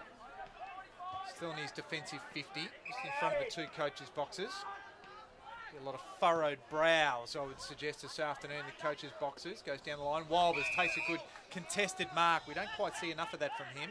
Gives it to Barlow. Barlow short. Finds Argus as he came to meet it on the lead. Toy, he's wrapped up. Play on, says the umpire. Well done by Huddy. Just got a hand in there. Allowed Payne to get it out. Now it gets off to Reese. Reese goes up. And just getting in there was Christensen. He was looking for the free kick of interference, but not to be, says the umpire. Ball spills over the boundary line, 40 metres around from Redland goal. Right in front of the coach's boxes once again. Great tackle from Adrian Williams. He's been a good player for Redland. He's in a fine patch of form. Walbers, give that one to him. Barlow, the ball just falls his way. Joyce, looking for somebody to handball to, and then just decides, I've got to kick it myself, and then he just doesn't do enough with it. Henry Joyce, the boy from Morningside. He's had a delayed start to 2017. It's probably showed right there. Yagmore doesn't find a target. Rolls. Now Yagmore kicks it short. Finds Batoli Simmons. one over the top. That was Walker. Now to Miller. Miller, that looks online. Does it have the distance? No, but it doesn't. But Cameron off the ground, or not even off the ground, out of mid-air. And he puts Redland in front early in this second half. The third quarter is only 4 minutes old, and Redland, they move to 6-13-49. Aspley 7-6-48. And Clay Cameron, 1 goal 3 this afternoon. Maybe that's a better way he should attack the ball for kicking the goals. Well, he volleyed it, you're right, in mid-air and made sure he didn't screw whiff off the boot. So, but then again, he was only 2 or 3 metres out. But good work from Redland. They're working hard, as I mentioned. They're on ballers have got the. You mentioned earlier, Aspley on ballers haven't really had much influence, have they? Ives, Toy, Argus, players like that. They really haven't had much influence. So. Yeah, they really have worked hard in that midfield area, Redland, and they deserve their opportunity in front. Adkins and Dixon go at it. Joyce, he was the other midfielder in there. Batoli Simmons is the man that tackles him. Toy kicks it up and under. There was Howard, first met it. Batoli Simmons is there. Toy tackles, and the ball ends up, after all that, back inside the centre circle. Love to see how many times on the bottom of the pack Hayden Batoli Simmons. He's just a battering ram in there for Redland. Dixon gets it down. Barlow comes through. Good clearance for Aspley. Inside forward 50. Warren. He gets a run of it now. Gets around one. He can straighten up. Will he go for goal? Yes, he will. It straightens up nicely. It started at the left post and bent around and straight over the umpire's hat. Aspley back in front. Yeah, great answer, wasn't it, from the Aspley Hornets? They won the ball at ground level. And Ben Warren, he's been well held, I think, by Peter Yagmore. He's been on top, I think, for the majority of that first half. But that'll give the confidence of Ben Warren a real step forward. And he is on his game. He can be the match winner for the Aspley Hornets. Well, he kicked one early in that first quarter, and that was the first one of the game off memory. And Yagmore was just a little off him, and that was probably the case there. Yagmore just lost his way with a bit of touch defensively. It was a lovely kick, wasn't it? Yes, beautiful kick. The ball back in the middle. Aspley regained the lead. 5 points now the margin. Played a little over 6 minutes of this third quarter. Adkins in the middle. Barlow again. He's been the man. Got the last 2 clearances. Gets it inside forward 50 again. Nellis just put a paw up for it. Couldn't take it. Trying to work it out is the Redland defence. Under pressure. That was Bailey back there. The ball might squeeze out. No, says the umpire. It hasn't come out. He'll ball it up. 20 metres out from goal. Directly in front. Aspley attacking. He was a bit nervous then, Boyd Bailey, wasn't he, the boy from Frankston? He nearly got pinged, I think, for holding the ball. Just got a fingernail on it to get it out. Adkins got the clear, decisive tap. Lyons did well off hands and knees. I'm not sure he's looking where he's handballing at. Dixon is around the corner, looking at a step, just off a step, and Miller, he just forces it. So the margin a clear goal now, or 6 points. 7 minutes in. Redland will try and bring it back in reasonably quickly. So it's Bailey with the ball. Walker, Bailey, handballs over the top, finds Miller. Bailey gets it again. A little bit of a stats fill up, gets the ball to the outer wing, and the ball out of play, right on that outer wing. So Redland do it a bit better than they have at points in time from the back half of the ground after a behind so far this afternoon, Bob. It's been probably one of their real downfalls. Yeah, the full credit to Aspley for trying to keep their ball in. Their defensive pressure's been good up there from the forward line, but they just managed to steer clear there through Boyd Bailey. Need a lift from him. He's been a bit quiet today. Dixon does it real well. Gets it down to Joey Day. Hasn't had a lot of it this afternoon. Williams and Nellis both do well. French cops a high one. And Mills doesn't like the call whatsoever. And I think French, he's not the tallest man, is Clinton French. And I reckon he went down to his knees just as he landed on the ground there, just to try and accentuate winning that free kick. Yeah, a bit stiff there, Stephen Mills. He tackled hard and strong, but it might have been a little bit high, the first part of the tackle. And dangerous time here for Redland. Clinton French is a goal kicker, and he's within his range. Certainly is. We know he's got this covered easily. He kicked one from 50 right on the siren to win a grand final. And it just gets there. almost made a fool out of me, saying he had it easy, and it only just got there, but it got there, importantly. And Clinton French adds another one to his tally. That's 2 for him for the afternoon. And all of a sudden, Aspley, they kick away. 2 straight goals in front, 12 points. We've played nearly 9 minutes of this third quarter. I'm sure John Blair would have really had a bit of a real go at these players at half-time. A lot of the players were not statless, but certainly had no impact on the play. There would have been, I reckon, half a dozen or 8 players that hadn't had any input whatsoever. With Redland, they've been fairly consistent right across the board. So Blair's words have echoed in their ears. So Barlow with the last 2 clearances, they've been very important. He's not in there at the moment. And Redland, by no coincidence, take it forward. Adkins just paddles it forward, right to the forward 50. Cormick feeds a nice handball off to Christensen. Christensen, he pumped the fist as soon as he kicked it. And that's a good answer for the Bombers.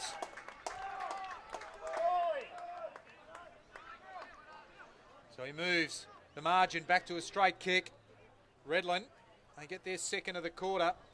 7:13:55. Aspley 9:7:61. Nearly 10 minutes gone, third quarter. And just said it, no Barlow in the middle. They got it going their way. Adkins just pushing the path. And it was Sol Cormick that got that beautiful handball out to Christensen.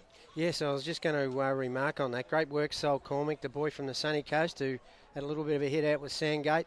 That was a beautiful handball to someone on the run, and he is a nice finisher, Christensen. He missed one earlier, made up for it there, and has kept the Redland team right in this game. Walbers with the hit out from the restart. Rolls, does it well. The kick wasn't a good one and only finds Gross. Gross plays on quickly from his defensive 50, goes down the line. That was Howard. He had front spot, and it was Argus right there with him. And Howard not happy because he thought he should have marked that one. Yeah, look, he is very good overhead, isn't he? He doesn't drop too many, but that was a tough one. He was running flat stick from a Gavin Gross bang. So not easy to mark, but he's played well today, Howard. Good to play. 1-2 Walbers. And Rogerson, he's just wrapped up in a solid tackle from Henry Joyce. Joyce looks like he's just got a heavy run with roll with Jack Rolls this afternoon. Yeah, that shows you how well the young academy player's been going, Rolls. He's certainly lifted his input in this quarter. He lays a tackle and helps the turnover. Darcy Reeves gets it off. Ends up with O'Sullivan. He gets a handball off illegally, says the umpire. He just left the hand that had the ball initially as he hit it off, so counted as a throw. The kick on that occasion arrives is not a good one. Joyce tries to come through hard, takes the ball with him. Now Barlow can have it, gets around, forced to go on the right foot. Howard just bounces over the top of him. Williams comes to meet it, gets it a little clever one down to Miller. Miller down the line, now to Payne. Just shows a good set of hands there once again. Got it to Stephen. Rogerson goes around the corner. Payne has it. Now he just roosts it inside forward 50. Cameron has it. He got rid of his man well. Now coming to meet it there and ripped off it was the Aspley defender. The spoil comes, or the smother comes from Cameron. Goes around the corner. The run of it's Payne. Comes over the top. Can't take it with him. Aspley might come away. It'll be a bit of a relief, I've got to tell you, if they do. Ives. He just gets a handball away like a bull. Comes Luke O'Sullivan. And Sully just smashing through, a bit like Monsters Inc. Yeah, Sully. He's built like Sully. He's a good size of a player, young O'Sullivan, and he's had a good few weeks, and he's lifting his game, as are a lot of his teammates. Redland got a bit of a sniff at the minute. Walber's got the hit out. Batoli Simmons, he's in amongst there as well. Here's Rees. He'll go around the corner, right on forward 50. Went to a dangerous spot, but Jordan Hayden was there to take the good defensive mark. 30 metres out from his own goal. They'll look to settle it down. They've been under a bit of pressure the last couple of minutes. Aspley goes up the middle, finds Ives. Goes to the outer side. It didn't look like a good kick off the boot, but does find a man. That's Brad Dale with the ball. Caloundra product. This is an important kick now, isn't it? Oh, he's going sideways. He's back in the goal square. Find Daniel Joseph. Finds Doug Lawrence. That was close to the boundary line. In, says the umpire. The boundary umpire was right there, so you can't begrudge that. Lawrence goes down the line. Walbers and Huddy. Huddy at the back. Looked like he had his name all over it. Just judged it a fair bit better. Goes over the top. Has Cormac in the middle of the ground. Just, I reckon, lost it in the sun. Barlow comes in. Makes a good contest. And Cormac lays a good tackle just to tie the ball up. Just to make amends, I suppose, for what could have been an elementary error. Yeah, look, they do that a lot. They go into the midfield and in the corridor and they turn it up, not turn it over, but just fumble it a bit. So they've got to work harder at that. Under pressure, Batoli Simmons. Cormac gets a nice kick away or a handball away. O'Sullivan just couldn't quite get an effective kick away. Ball ends up with Lawrence. The kick's not a good one. The bounce is important. Goes well for Boone. Boone to Rolls. Rolls just lines them up, and it started right and just stayed there. So they narrow the margin. It was 6. It's down to 5. Maybe that's one of the ones where you just got to lower your eyes, Jack, and have the hit up target coming towards you. But another wasted opportunity for Redland. So 14 3/4 minutes gone. Aspley have worked it to the outer wing from the get-go after the behind. So Nellis just chips it down the line. Has a man out there. That is Ryan Thompson. His father watching the iPad on the outer side, apparently, in the car. Enjoying the NEAFL TV coverage, even if you're at the ground. Goes down to half forward. Good mark there by Nellis. 60 metres out from goal. Just chips it inboard. Finds Joyce. Joyce has one right in the centre of Tidbold Park, and that is Daniel Joseph. Joseph loads up to the left. That's a ripping kick. And finds on the lead Jack Stanley. 45-degree angle. He'll have to kick it from 45. Yeah, well, he needs to lift Jack Stanley. Been very quiet. This is his first game back from knee tendonitis, and his team needs him to come through and follow through with a beautiful goal here. They're under pressure. Redland are doing well. I just think that Aspley got the answers, though, haven't they? Every time that Redland look dangerous, it goes down the other end. They get a shot or an easier shot at goal. So Jack Stanley, the boy formerly on the Gold Coast Suns list. It's close, but it's not close enough as it hits the post. It just looked like it was going to wave a left and then wave a right in for a goal in the midst. If you tried to hit the post from 45 out like that, you'd be 1 in a million. And he did it there. It was a nice kick, but unfortunately hit the post. So Yagmore plays onto himself and then belts it. 70 metres from goal. Huddy went high, went early. Unable to take it was the Redland player in Walker. Well done there by Walbers. Ends up with Jordan Hayden. Now it gives it to his Glenorchy teammate in Joseph, and he again delivers it nicely to Coughlin. Coughlin kicks it short. That one wasn't a good one. Yagmore, he just tries to hold Warren up. Just plucking it with the one hand with Baker. Just feeds it out the back. Coughlin has his kick smothered. Well done by Adrian Williams. He's made a habit today of saving goals. The handball goes really wide to the back pocket and the outer side. Finds Brad Howard. Tries to get around one. He's in trouble. Managed to get a handball away. This is Walker. Just on defensive 50. Kicks it up. It just had too much on it. They made a meal of it, the two Aspley players. And the ball ends up with Rogerson. The run. The torque wasn't there. And Hutchinson just ran him down. Mowed him down. Yeah, great work, Michael Hutchinson. Really good defensive effort to chase him down there. Only till he needed to kick it, and he kicked it over Ryan Thompson's head, the ball out of bounds. Yeah, no, forgetful 30 seconds or so there. Luke Rogerson's one that's got a lift. He's just not having any influence on this contest whatsoever, and when he gets it, he's not hitting his targets. Just the 7 disposals. Walbers just hit it from the ruck contest, out of bounds on the full, so just an explanation. You might be able to hear Will Walbers' father in the background, just giving a bit of advice to the boundary umpire, but if you hit the ball out of bounds from a ruck throw-in, that is out of bounds on the full, so it'll be a free kick to Redland. Same as if it's near the goal post and the attacking team punch the ball through, it's a free kick. So it's a good mark there by Sol Cormac. Former Nambour, Maroochydore product. Goes inside, right to forward 50. Payne almost took a good mark there. Jordan Hayden trying to come through. Laying good tackle there was Christensen. And he'll get up. And it'll be Ryan Thompson getting up off the bottom with the ball. So right on forward 50, this umpire will throw it up. Walbers just taps it over the back. Batoli Simmons, no surprise to see him in there. He'd probably win the free kick here. That's holding the man, so he will. That was Ives right there who gave the free kick away. So Hayden Batoli Simmons, the captain, will go back from about 55. What's he going to do? I think he might set it up, Bob. I think he will. Good kick. Christensen went right to him. He couldn't handle it, though. Good tackle there. Just to keep the ball inside forward 50. And now the ball's tied up yet again. It was Damien Stephen with the tackle. Well, that was the correct option, wasn't it? Hit up the leading player coming forward. He was just a little bit too far out, but he's dropped the sitter. So they've just got to clean that up, Redland. A little bit of niggle. Got a free kick going to Daniel Joseph. Got it to French. French, long way from home. Pardon the pun. It's it to Jack Stanley. Stanley goes down the line. Nellis is there. Mills, he's trying to claim the mark. And Nellis just slings him into the ground. French tried to go off the ground. Illegally, says the umpire. So winning the free kick will be Bailey. And just body slamming Atkins was Nellis. A bit of fun and games. A little push and shove. As Rees just takes the mark. Right on the wing. On this commentary side of the ground. Bailey gets it again. There's a short one. Finds Cameron Reeves. So Darcy Cameron Reeves kicks it to Batoli Simmons. Just sits it up too high, but Batoli Simmons just enough to get it. Gives it to Clay Cameron. Off towards looking for Payne. Right there and a good.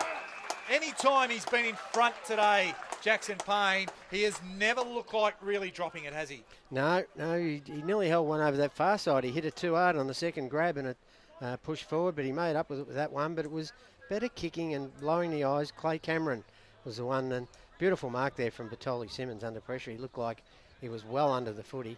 So great effort, and this will really, the locals will really fire up here if this one goes through. They can just imagine it right now.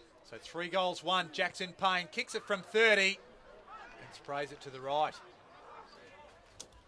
That's disappointing. 5 points now, the margin in favour of the away team, the Aspley Hornets, as they try to bring it back up the middle. It's a great kick, it is too. And they're away here. Joey Day got it from Dixon, now to Warren. Feeds it off. Holman, generally good by foot. Gets to the run of Hutchinson. Just bobbled the ball around. Just tries to break the tackle of Yagmore. Gets the handball instead to Joey Day and goes inside forward 50. And I tell you what, if that's advantage, that is a goal. Yeah, I think it is. And if the umpires are on the ball here, and one of them is, it will be a goal, and it's paid a goal. So that's a ripping kick there from Joey Day as a little bit of a how-to-do is happening right in the boundary line in the pocket. It matters not because the goal counts, and it was Joey Day on the left foot that gets it as it starts to break up now. So the margin out to 11 points now, and costly mistakes up the other end. Jackson Payne should have kicked that one, and it results in a goal down the other. There it is, 35 out from a guy that's kicked pretty well most of the day, and unlike a lot of his teammates, Jackson Payne, but missed it. It was a pressure kick, but he should have got it. He's an experienced player. Joey Day got involved here through the midfield, got hold of it. Hutchinson probably murdered the footy at one stage, but he got back to Joey Day, and what a beautiful kick from 50 out on the boundary line. Great goal for Aspley. I just want to mention that kick out of fullback too. That was Daniel Joseph, I believe, that kicked it out of fullback, and that was an absolute great conveyance. Had a ripper going. Ives from the restart, and he managed to get it up high. Dixon just fists it his way. Just emerging with it on that occasion was Walker. Tried to put in the path of Rolls, trying to come the other way was Joseph to try and clean him up. Ball ends up with Darcy Cameron Reeves. Has a bounce, got the Shepherd from Cormick. Now it's off to Boone. Boone just tries to set it up. Cameron couldn't take it. At the ground there was Rogerson.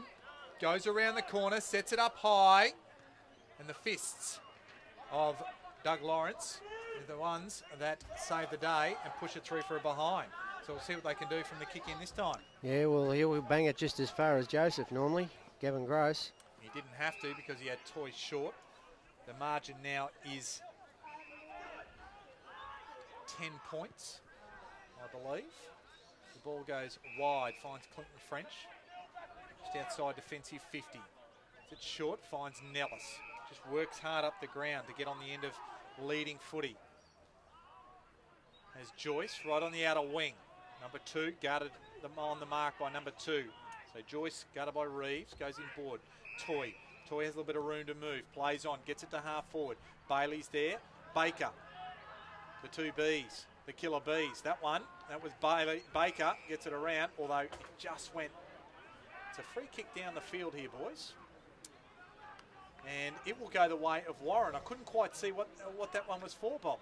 No, I missed it too. It looked like Baker was... it was too high. Bit high after he kicked it, was it? After the kick. Okay. Well, downfield it was too high. Okay. So Ben Warren a chance here. Look, they've made a move there. Williams has gone on to Nellis. Nellis has been the one clear winner for Aspley up forward. Could be a good move there from Harding. So tough angle here from Warren. He liked it off the boot. He started clapping it, and that's 3 for him.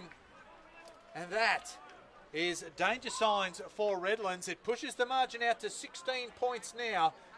Aspley moved to 11-8-74. Redland 7-16-58. 3 goals for Ben Warren, 2 in this third quarter. Yeah, well, that was just like a knife to the back, wasn't it, that one? That really hurt Redland because he was on an acute angle, and Joey Day did one from probably the opposite angle out here from 50 out. 2 great goals from Aspley, and that's the difference between the 2 teams. Aspley are able to convert no matter what the angle is. Redland seem to murder it when they get it forward. So 4-2 Aspley this quarter, Redland 2-4. So I think that's a mirror image, really, of what the game has been about. Effectiveness. Back in the middle, Adkins.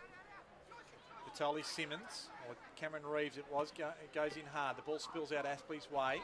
Argus just gets it going that way. Toy.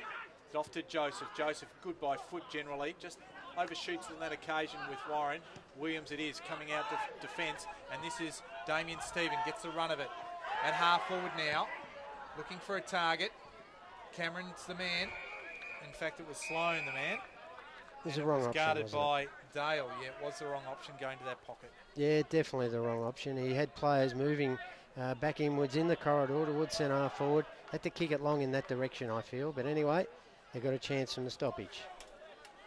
They have it up the right end of the ground to make a bit of a difference. Wobbles and Atkins, no real clear winner. Joseph just gets it going his way. Good pick up and gather by Coughlin. The kick wasn't a good one, and diving to meet it, there was Adrian Williams just in the centre square here at Tidbold Park. Gives it quickly to Howard, to Bailey, and now on the outer side finds O'Sullivan. I like a few things that he's done today, O'Sullivan. Kicks it up, looking for Payne, and that is a mark. So he just worked Gross off the ball. I was just looking at the umpire there, and I think he was even in 2 minds as to which way he was going to pay it, but he decided to give it to the attacker. Been very good overhead today, hasn't he, Jackson Payne? But this is similar to where he was before, and it was a crunch kick. This is an even bigger crunch kick. If he misses this one, I reckon they'll deflate a little bit just before 3/4 time. Needs to kick it to keep him in it. Tuffy goes around the corner, pulls it to the near side. So he just didn't look like he got all of it.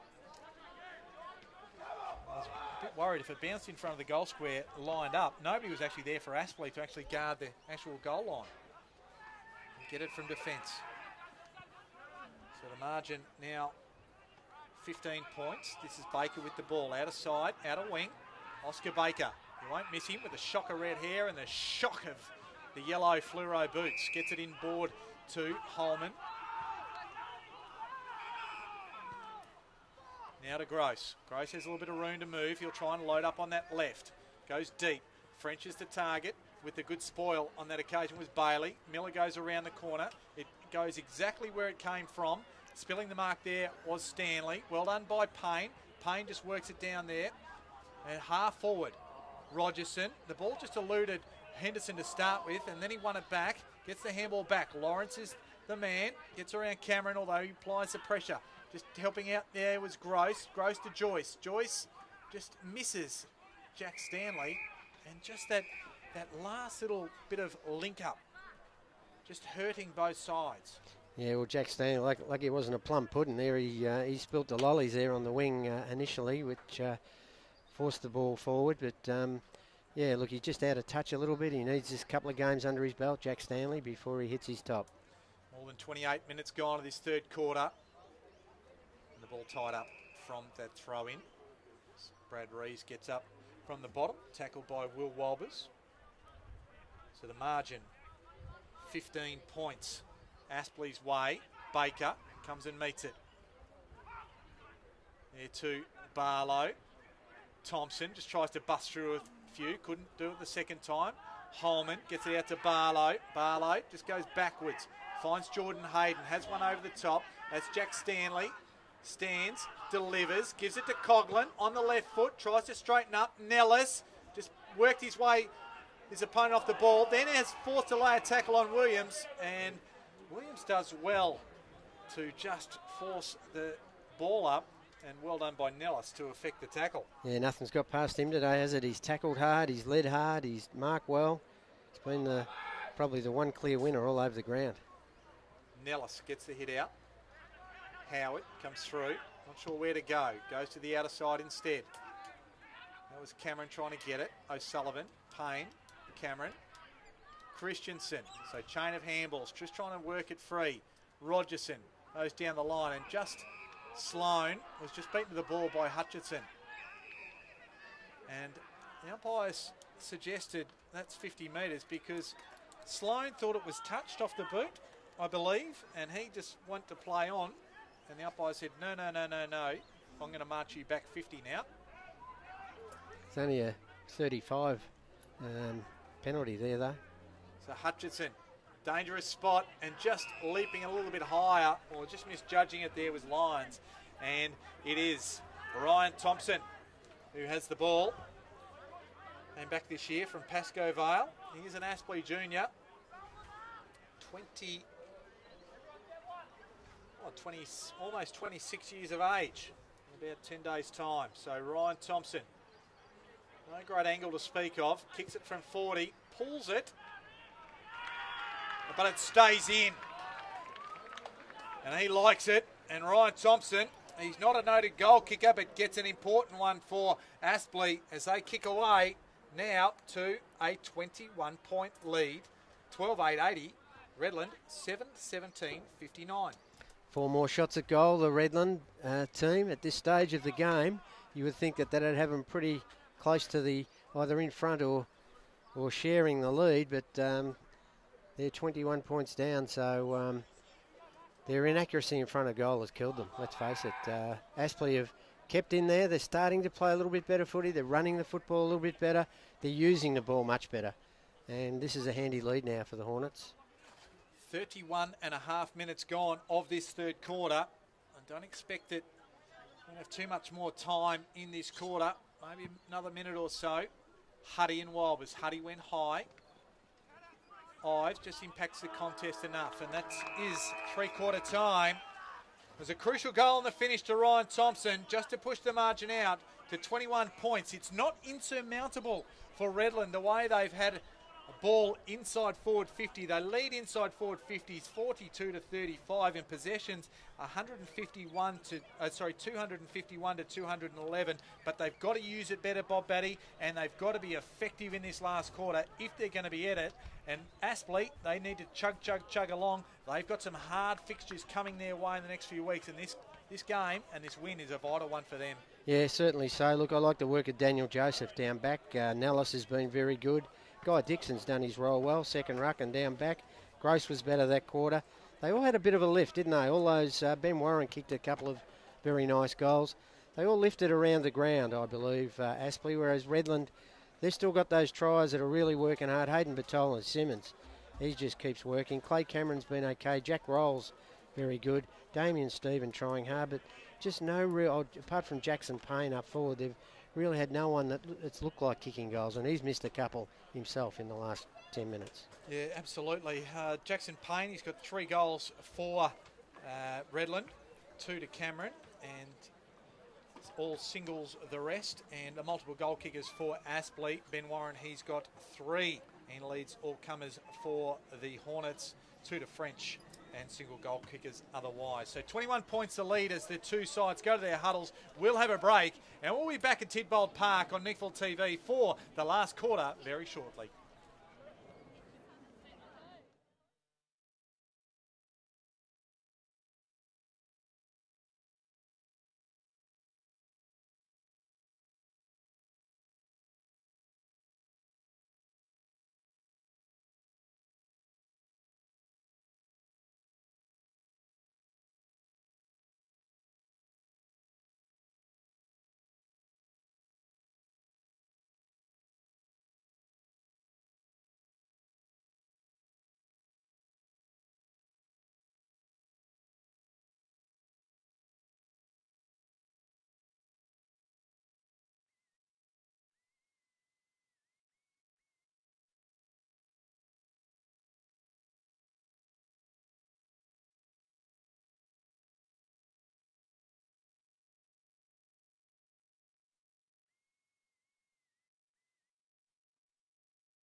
And welcome back to Tidbold Park as the shadows lengthen here. It's three-quarter time. We're looking forward to a big last quarter. Aspley made their move in that third quarter to extend the margin from 6 points to 21 at the last change. Mark Kennedy, joined by Bob Batty, was 5 goals 2 to 2 goals 5. That was the tail of the tape, Bob. Yeah, certainly you summed it up. It's they've just destroyed themselves up forward with their set shots at goal. They've missed about 9 that were very kickable. So you can't do that and win games of footy at this level. And Aspley kicked a couple of rippers and difficult ones in that quarter. Walbers, as we get underway again, toys in underneath there. Batoli Simmons lays a tackle. Barlow just tries to get it to his foot and was smothered. Walbers feeds the ball out. Ives can't control it. Now to Hutchinson. He'll just belt it up high. They're down deep and just pushed off it. And that's a push. And I think it should go the way of Yagmore. In fact, it's going the other way. That is incredible. Couldn't quite get a handle on that one. We saw Warren come in and just take Yagmore out of the contest and assumed that that's the way the free kick was going. In fact, it was a mark anyway to Williams. Yeah, very unlucky there. So Jack Stanley comes in, kicks it straight over the goal umpire's hat, and that's a costly one for Redland. That's Jack Stanley's first goal for the afternoon, a timely one, and pushes the margin out to 27 points, less than a minute into the last quarter. Oh, that's a dagger to the heart, isn't it? Williams certainly did well to take the mark, and it looked like that Yagmore got knocked straight out of the contest. But we're a long way from the contest here, so hard to pick up. But certainly a dagger to the heart to Redland. Whatever chance they had of getting back into this, I think might have just gone through Jack Stanley's goal. 27 points. Just makes the task a lot bigger for Redland. Can get on a roll. They'll need to. Walbers. Toy. The ball will be tied up underneath again, so the umpire will come in. Throw it up. Middle of Tidbold Park. Walbers with the big long arm. Yagmore lays a tackle on Warren. He doesn't really try to make a genuine attempt to get rid of it, so he's penalised, and Petty Yagmore will get the free kick. Try and load up on that left foot if needed. And he does just that. Doesn't quite get all of it. Coming out to meet it on that occasion. Well done there. I think it might be Bailey that they've pushed forward. And that was a good contested mark from him. That'll take 52 metres of effort off the boot from him if he's going to kick the goal. You think he's got the distance, Bob? No, I reckon it's touch and go. I think it's... tied last quarter. This is going to test him. It goes on the left, right on the arc. Winds up. Payne's got a run at it, and Gross on that occasion was good enough to spoil it out of bounds. It just sat high enough for him to get the long gadget arms up. Spoiler. I'd throw Christensen and Bailey into the midfield. They need a bit of run and carry from those stoppages in the centre bounce. Just can't have Patoli Simmons in there and just work those two and get a bit of run. Walbers with the hit out again. There's Stephen with the tackle on Daniel Joseph. We'll have a ball up 30 metres from Redland goal. Walbers just takes a swing at it. I said Huddy, just these last couple of minutes, probably just looks like he's tired just that little bit. He's got a bit more zip about him, Walbers, at the start of this last quarter. He's probably lowered his collars, so he doesn't want to do that. He's working hard. Gets it to the back again, Stephen. Tries to shake a tackle. Well done there by Toy. Ryan Thompson comes away with it. Off the slide off the side of the boot. Howard's the first man there. It's backward to centre now. Gives it to Williams. The kick was just get a fist in there with Barlow. Well done there by Sloan. Sloan just pops it up for Christensen, who comes out to meet it. In front of Henderson. He's had his moments, Christensen, when he's got going. And the ball was kicked in low and hard, and Gross just worked his way to the front on Jackson Payne. Did it well defensively. How have you seen his game today, Bob? Oh, look, Gross? I think Jackson Payne has been on top in the first half. I think Gross got more of the footy in that third quarter and looked much better. This kid's been very good, I reckon. Oscar Baker. I like his move. Miller suggesting he got a touch on it. I'd probably agree with him there. Goes over the top. Mills just tried to interject with Nellis. Nellis just runs over the top, handballs, gives it to French, and there's another goal. And that's just about. I know we're only 4.5 minutes into the last quarter, but you just about suggest that is lights out. 33 points now the margin as Aspley move to 14-8-92. Redland 7-17-59. And James Nellis, he's had a very good game this afternoon. Oh, yeah, brilliant. That was a strong mark, wasn't it? And he kept his feet. Like the other guy went flying over the back of him, went to ground. He's just kept his feet. Waltzed into the forward line. Nice handball over the top to Clinton French. Goal. But I like the work of Oscar Baker. That was a good contested mark. And I like his disposal. He's very, very neat with the footy in hand. Nellis, 7 marks for the afternoon. 14 disposals to go with the goal. He's been around just that nice hit up half forward leading type. Can take a contested mark as well. Ball's bounced. 33 points now the margin. Atkins. Going that way, Batoli Simmons wrapped up by Holman, and that is holding the ball. So well done defensively by the Aspley midfield on that occasion. He looks a bit sore, Hayden. He noticed him at the last stoppage when the ball went forward. He looked pretty sore. He's only sorer now after that tackle. There's Thompson and Hayden made a bit of a mess of it, and the ball tied up under a couple. Far from us in the commentary position in front of the clubhouse here at Tidbold Park. Reasonable crowd in attendance this afternoon.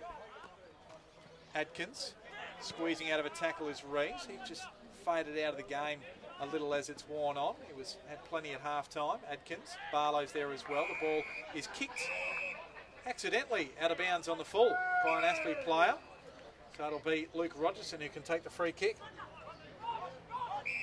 Hasn't used the ball well today, so he needs to be smart with this kick. Goes to a dangerous spot. They all climb. Playing a tackle there with Stephen. Dixon's involved there. Off the ground was Cormick. Coming out to meet it there was Payne. He's wrapped up by Hutchinson. And a stalemate ensues with the umpire coming in to throw it up. Noticed that a lot of stoppages, the Redland players are flat-footed. They need to be on their bike, like Christensen should be on the move. This one doesn't look like it's going anywhere. There's a good tackle by Hayden. Results in a free kick to Barlow. Barlow quickly goes out wide and finds Jack Stanley. He's had to work his way down to half back on the outer side to get a kick on this occasion. Just chip it over the top. Nellis, here's the target. Mills was right there with him. Just had too much of a gap on him, did Nellis. Kicks up the line. That's probably not one of his better kicks. He's been good today. Young Coughlin gets involved. French wrapped up. Almost does a 360, but gets it back to Barlow. Play on. Darcy Cameron Reeves. Little handball.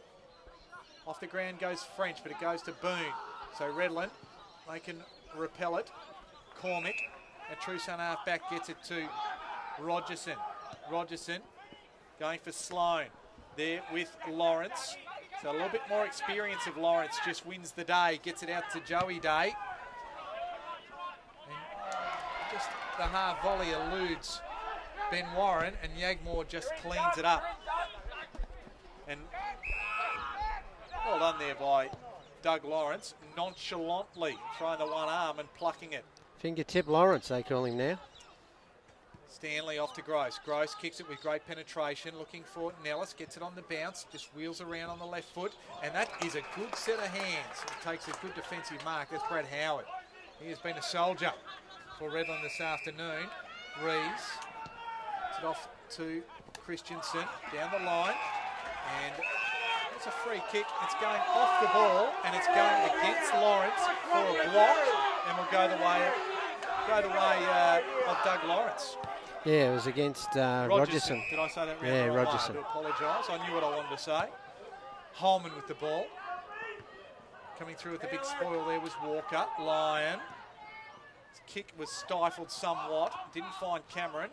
Holman off to Dixon. Dixon comes out wide to Barlow. Barlow forced to go back as Huddy stands the mark.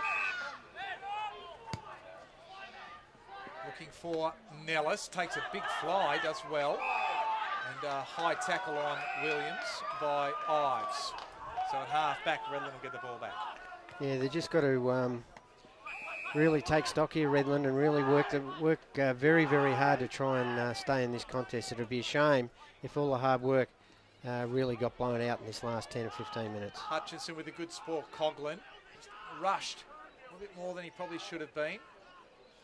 That was Mills, heavily met there by Warren, just inside forward 50 for Aspley on the outer side. We'll have a ball up there, some 40 metres out from their goal.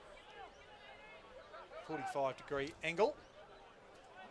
So 33 points the margin. The only scores have gone Aspley's way, 2 straight in this last quarter to extend a 21-point margin at three-quarter time. There was Dixon up there, and the ball stuck under some players yet again from both sides. So umpire will do it all again. The Glenorchy factor's been good today. I like the games of French. He's kicked 3, and also Daniel Joseph and Jordan Hayden. All the Glenorchy boys have all contributed well today. So Scott Miller with a good defensive mark on that occasion. The umpire will just clear the mark out. So the ball will have to come back to Miller. Has one short. Lyons is the man that comes to meet it. Has a runner in Miller. Decides to go himself. Shows a good set of souls. Gets it down to Payne. Payne feeds it off to Cameron. It just wasn't a great handball though.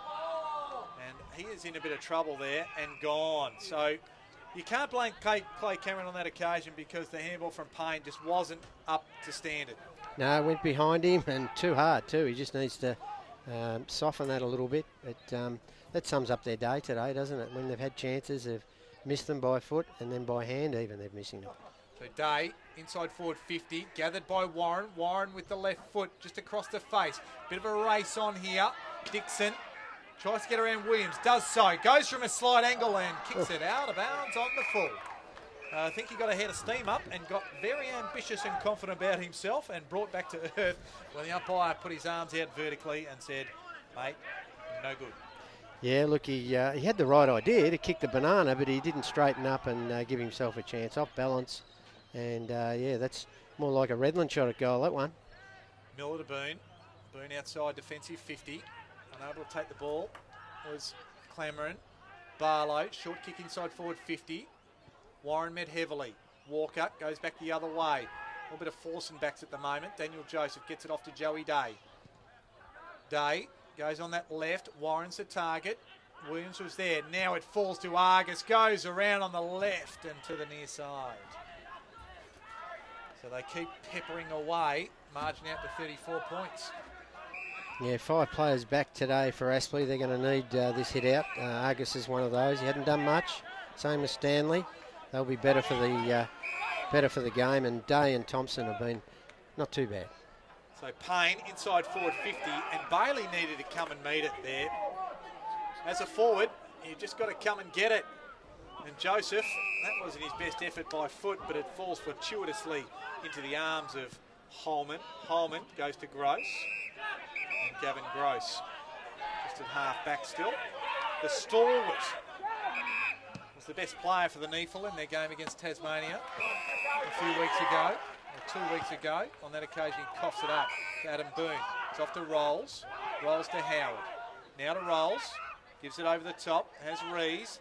Now to Rolls. Has a run of Cormick. So centre half forward it goes. Cormick. Slow working kick into the arms of Jackson Payne, who has 3 goals, 3 for the afternoon, and he'll want to make it 4 goals, 3 to bring the margin back to 28 points. Yeah, a bit more run and carry. That was the key to that one, wasn't it? It wasn't a great kick, but Jackson's gone back and good work for him. He's kicked 4 for the day. He's been a clear winner for his team up forward, and yeah, but it was the way they ran the ball in. At least they gave themselves an opportunity to get in quickly, and playing in front, Jackson Payne, bang, 4 goals. And no mean feat against Gavin Gross either, and he's lowered his colours, Gavin, today, which is highly unusual, just given the command he has generally over his opponent and in the game. But well done to Jackson Payne, 4 goals, 3 this afternoon. So the margin back to 28 points. 14-9, 93 Aspley. Redland 8-17-65. We've played 14 minutes of this last quarter. Can they finish with a real flourish here, Redland? Their supporters really want them to really dig in and have a crack here. Good bounce to the middle of Tidbold Park. Walbers. Joyce runs onto it, gets the kick inside forward 50. Nellis and also Mills. That occasion was a good spoil. Williams finds Boone. Boone on defensive 50 finds Rogerson. Rogerson down the line finds Rees. Are attacking ascending order, 1 to 2. The pie. Payne is the target. Coming across there to try and help there was Jordan Hayden. He gets up a bit gingerly as the ball stuck under a few, and we'll have a bounce. They've just got to really take it and go now. Just don't worry about stopping and propping. Just get it and run and try and get it in there quickly and see if they can get them off guard. Walbers over the back. Lions. Toy gets up off hands and knees to deliver a handball into a few other players where it's tied up underneath of as Rolls lays a tackle on Joyce. It's been an interesting matchup. Joyce and Rolls this afternoon. Yeah, both hard at it, aren't they? Walbers at the back. Thompson worked off the ball. Batoli Simmons will go on the left. It's not bad off the boot, but it only finds Henderson in the back pocket. Yeah, they've got a loose player back there behind the footy, and obviously Redland have got that as well. They need to man that up and really have a crack. So the kick wasn't a good one from Thompson, or to Thompson, and making no mistake on that occasion was Luke Rogerson. So they sneak back to 22 points now. Do you start talking about it? 4 straight kicks. We're only 16 and a quarter minutes in. Bob? Yeah, no, you do. You do. They've kicked 2 in a row, and they were goals that had to be kicked. But, look, they haven't put the cue in the rack. They're really fighting hard. They just need to get some more run.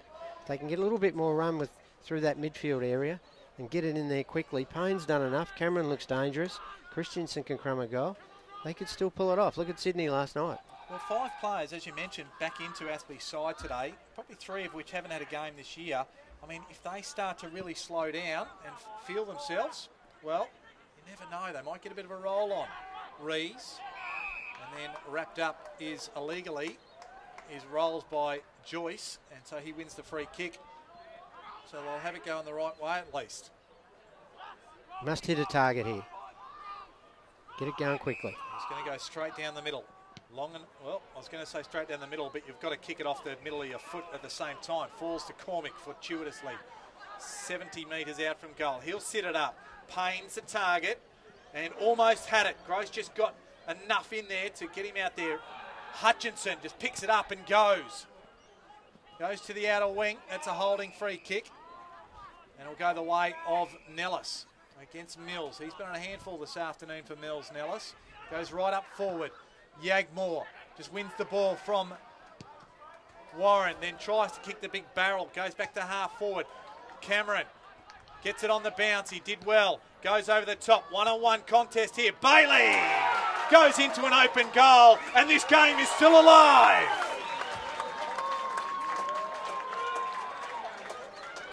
The boy from Frankston, Boyd Bailey, he kicks one, and all of a sudden, they've got a sniff. 16 points the margin. We've played 18 minutes of this last quarter, and here they come, the Bombers. Well, yeah, that's a great effort there by Clay Cameron it was. It nearly took the mark, but he recovered quickly and a nice left foot kick. And Bailey, I think he used his elbows there to maybe just nudge the opposition player under the footy, and he strolled in. 3 in a row. Well, you just never know. Redland, as I said, they've tried hard all day.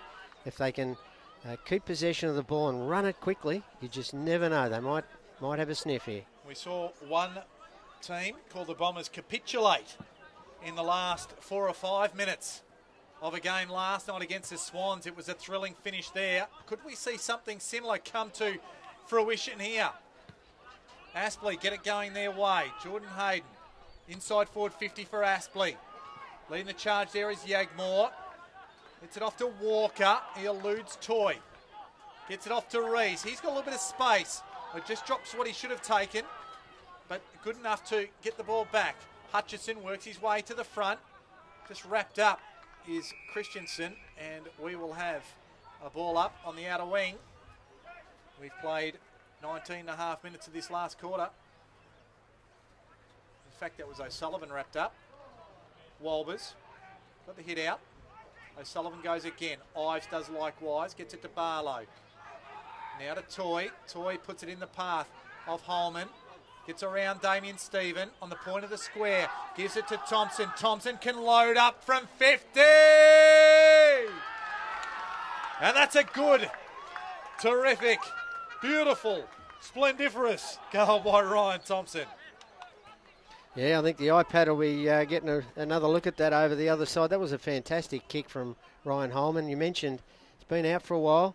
He kicked that from on 50, and it never looked like missing. It was Ryan a beautiful... Thompson it was, Bob. Yeah, what did I call him? Ryan Holman. Oh, well. Ryan Thompson's father, Ken, who's watching on the iPad, will not be happy with you. Yeah, no, I did put a little mark next to Ryan Holman because he was instrumental in getting that ball to him, and he did really well. He showed a really good, clean pair of heels to get the ball out wide, and what a beautiful kick from Ryan Thompson. He's kicked 2 nice goals now. So 22 points the margin. 10-17, 77 Aspley, 15-9, 99. Aspley, or did I say Redland? 10-17, 77. So we go again. Joey Day, tackled by Sol Cormick. Toy was the target. Reese worked him off the ball. Almost tries to get the ball back there. Was looking for a bit of a high contact. Reese goes again. Holman dragged him off the ball again. Toy in there. Lyons lays a tackle. Surely this will be balled up in a second, and it will be. Yeah, you wouldn't want to owe them any money, would you? Reese Toy and Brad Rees. They really attacked the footy hard at ground level. And they've both been constructive in this game for their teams. The ball cut under a few there.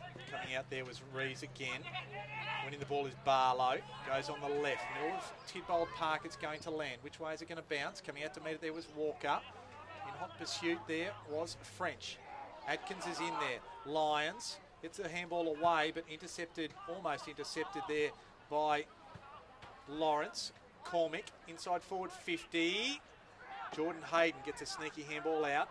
Ryan Thompson back to Hutchinson. Now they've got a bit of room to move as Toy has a bit of space, a bit of time, and can deliver, and delivers well to Nellis. On the clubhouse wing, goes straight down like an arrow to Ben Warren, who's got it 48 metres. The mark was taken. He'd have to kick it from about 51, 52 on a slight angle near the boundary line. Yeah, it might be just outside his range, but he'll give it a shake. He just sits it up. It's right to the goal square. It goes across the face. It's Nellis. Just has a bit of a swing at it in mid-air. And in the end, it just dribbles into the point post. We'll have a throw in. He has been the clear winner from both teams, I think, Nellis. Every time they've gone forward, he's looked dangerous, attacked the ball hard, and he's, for my vote, he's 3 votes today. O'Sullivan has his kick stifled. Joyce couldn't quite win it his way. O'Sullivan gets it going his way again. Jordan Hayden kicks it up and under on his left. Under it there was Joey Day. Couldn't take it. Ball stuck under plenty, and the umpire will come in, ball it up. So inside forward 50. Aspley attack. 30 metres from their goal. One more will definitely finish it off. I called it earlier. I was wrong. It was still alive, and it is still alive, but something's going to have to happen pretty quickly, Bob. Yeah, look, I think that last one took a lot of wind out of their sails. There's not much energy left from both teams. They're both spent. Adkins and Dixon. Dixon's right underneath it there. He might be in trouble. No, the umpire says no. So we'll go again. Interesting choice as a second ruckman, his guy, Dixon. Probably not traditionally what you'd expect in the NEAFL. As Walker clears for Redland. Gross went up with the one hand through the legs of Jackson Payne. Now it's stuck under a couple. And Daniel Joseph and Gavin Gross just hold Payne up when the umpire says, I'll throw it up. Yeah, well, look, for the one real positive for the coach Harding is their younger players. Campbell Walker's been very good in this last half. Gerard Huddy's been good. O'Sullivan's been good. They've got some young boys that are really having a crack. And Adrian Williams, the veteran, has been good down back. Kick wasn't his best, but he won the contested mark. Gets it to Lyons. Lyons was looking for Payne. Had to work right down to try and get the ball. Dixon picks it up. He can put it back inside forward 50. And there's that man, Williams, although he spilt that one. And he gives it to the run of Miller now on defensive 50. Chips it up, looking for Bailey. Does well. Feeds it quickly to Miller. Miller through the middle of the ground. He's looking for the run of Rogerson. The athletic Hutchinson. The Suns go at it. Roger's son, he lays a good tackle. He wheels around on that left. He's kicked a ripper from there before. Is it another one? What a... No, it's play on. I was just about to go bunter. Yeah, beautiful snap, wasn't it? It was, but it just faded around. Need another cornflake on his breakfast cereal there. It just didn't quite have enough. And just getting back there to interject. Feeling like a fool I am at the moment after calling that big one. I thought it might have been over the line. Umpire says no, so the ball back into play. Joyce gives it to Barlow and they're away again, Aspley. Good contest on that occasion from Williams and also Stanley. Out on the outer side there is Yagmore. Gives it to Damien Stephen. Stephen inside forward 50. Cameron flies at it. Dixon was the man in front. Cameron goes again.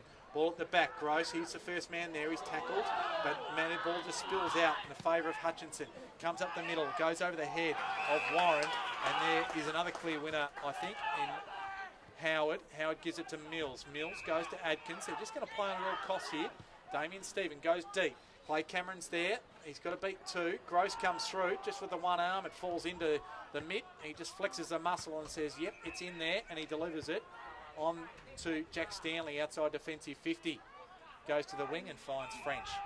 Now just try and slow it down here, you'd think. Yeah, you'd think so. Ed Barlow's been very good for them in this second half. His work rate has improved and getting a lot of the footy. Now backwards, find Jack Stanley. Let's try and chew up time. Kick wasn't a good one. Coming through is Williams, just palms young Coughlin off. Damien Stephen, now back to Williams. Williams, inside forward 50. Rogerson, he'll have another go here. No, he decides to centre it instead, and that was a good conveyance, and he gets it off to Bailey. And Bailey goes quick, be able to put the margin back to 16 points. Yeah, smart kick there from Luke Rogerson. That's what he needs to do more of. Find a target, but it got blazed away. There were plenty of Aspley defenders there. So Bailey comes in on the left foot and puts it through. So 16 points the margin. We played 27 minutes of this last quarter. And Redland just stay alive still. Yeah, going to be hard from here, obviously. But look, the one thing they'll take out of this is their concerted effort over 4 quarters. They've really tried hard. They've worked hard. Adrian Williams, I've got to take my hat off to him. He's in a rare vein of form. He's been very good across half-back. You mentioned Howard, Yagmore. They've all won their spot, I think, down back. And it's been mainly Nellis. He's been the key for Aspley up forward. Yeah, they just haven't had quite the right match-up, Mills. It's probably hasn't quite been up to it today, at least. It's been a good education for him, though, hasn't it? I think he'll learn a lot from that today. So 16 points the margin. Approaching 28 minutes of this last quarter. Everything's going to have to go right for Redlands now. Huddy, Joyce gets it. Dixon has his kick smothered. They'll still get away with it. Barlow to Thompson. Thompson inside forward 50. Williams flies. They'll come back. Boone goes up the middle. A couple of players, Ginger, behind the scenes. Miller gets it to Rees. Rees, they've just got to go at all costs here. Goes down towards Cameron. Cameron flies high. Right there it was Dale, was right there with him. And the ball spills over the boundary line. It's a fair size when you look at him next to Clay Cameron, is Brad Dale. Yeah, he got a nice physique, hasn't he? Look, hasn't had a great day. He's tried hard, worked hard. He'll, again, like I mentioned earlier, he'll learn from that, like Mills. Huddy and Dixon. Joyce is there. Lyons is there as well for Redland. Thompson just gets it to Dixon, who in turn gets a scrubby kick forward. And Mills goes back with a flight courageously. That'll lift his confidence somewhat. And good kick. And releases Cormick. So Cormick goes with the kick up to looking for Payne. Gross actually took front spot. Not sure how that works. And he clears it. Gets it to the outer wing. And just having a fresh airy on that occasion as he's pushed off the ball was Jack Stanley. Stretches his calves. He'll be waking up a bit sore and sorry for himself after a good workout. And Boone was involved there. Well, he's had the plum pudding one where he's dropped the chest mark, and then he's had the complete miss with the left foot. So I'm sure Jack, with this one under his belt, will work hard to get back into some form. Huddy got it down to Cormac, right to almost a forward 50, and Gavin Gross just outpoints Payne on that occasion. His last quarter's been very good. Payne's been the winner all day. No doubt he's beaten Gavin Gross, but Gavin's been very efficient in this last quarter. And Gross got it long, gave it to Williams. Howard, they just want to go quickly. Go to Rolls. Now back to Boone. They've got a run and spread here. Run and spread. And coming out to meet it, he made good ground on that occasion, and that was O'Sullivan. That's not a good kick. Huddy had to come and effect a spoil. They need to maintain control of the footy. Coughlin wins the ball for Aspley. Goes down deep. Stanley's all there by himself. Waltzes in. And as the final siren sounds, that is all she wrote, with Aspley coming out victors, courtesy of the Jack Stanley goal right on the siren by 22 points. And they come away with a 16-9, 105 point win over Redland. 11-17, 83 points. Bob Batty, interesting game. Redland had their chances, but Aspley just too good on the day. Yeah, you summed it up well. They did have their chances, 28 scoring shots to 25. They've had that margin of 3 or 4 scoring shots in front of Aspley all day, but they just didn't get a run on and kick some goals in a rush. And unfortunately, when you murder the ball a little bit up forward like they did with set shots in front of goal, it comes back to haunt you, and it certainly did for Aspley. They had a better second half. They were much better in the second half. I'm sure John Blair would have had words to a lot of his players. But look, they had some winners all day. I thought Joseph was good. Certainly, I liked the work of Oscar Baker. Nellis was best on ground. Clinton French did quite well. Ryan Thompson improved as the game went on, and Ben Warren was dangerous. And Reece Toy really worked hard too, I thought. And for the opposition, Jackson Payne was good. I liked the game of Jack Rolls. He kept working at it. His disposal needs to improve, but he works hard. Patoli Simmons was good. Sol Cormick kept working hard. Brad Reeves, for his first game back, won plenty of the footy. And Adrian Williams is probably their best player, I thought. But yeah, look, a good consistent effort from Redland, but not quite good enough to knock off the Aspley Hornets. Well, possession went Redland's way, 337 to 295. Inside 50s also went Redland's way, 56 to 49. So that just probably illustrates that they just didn't take advantage at the right times. Hit-outs went the way of Aspley, 53 to 42, and clearances just their way, 38 to 36. Leading possession getters on the ground. For the winners, the Aspley Hornets, Ed Barlow had 22 disposals, 3 tackles, 5 inside 50s and a goal. Daniel Joseph, who you mentioned, Bob, 19 disposals for the afternoon, 7 marks, kicked a goal as well, couple of clearances. And James Nellis, 10 marks, 18 disposals, 1 goal, couple of clearances, couple of hit-outs, 4 inside 50s, hit it up nicely. And for the Redland Bombers, Brad Reeves, first game for the year, he had 23 disposals, couple of tackles, 3 clearances, 2 inside 50s. Jack Rolls worked hard under duress, under the tag of Henry Joyce. He also had 23 disposals, 3 clearances, 2 inside 50s, kicked a point. Clay Cameron had 18 disposals, kicked 2 goals, 3. Jackson Payne, 10 marks for the afternoon, 4 goals, 3 in pretty good display from him. And Adrian Williams at the back, he had 17 disposals and was a influential factor, as you mentioned. So the margin here, 22 points. Probably fitting in the finish in the sense that Aspley got over the top. But again, you know, we can't sort of stress enough that Redland really did have their opportunities to make their mark, to keep themselves in this season 2017 finals race, but you just about say they're cooked.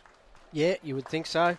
Look, one good thing that I'm sure the coaching staff from Redland and their supporters would be happy with are the young kids that really put their hand up today and had a crack. The boy in the ruck, Huddy, was quite good.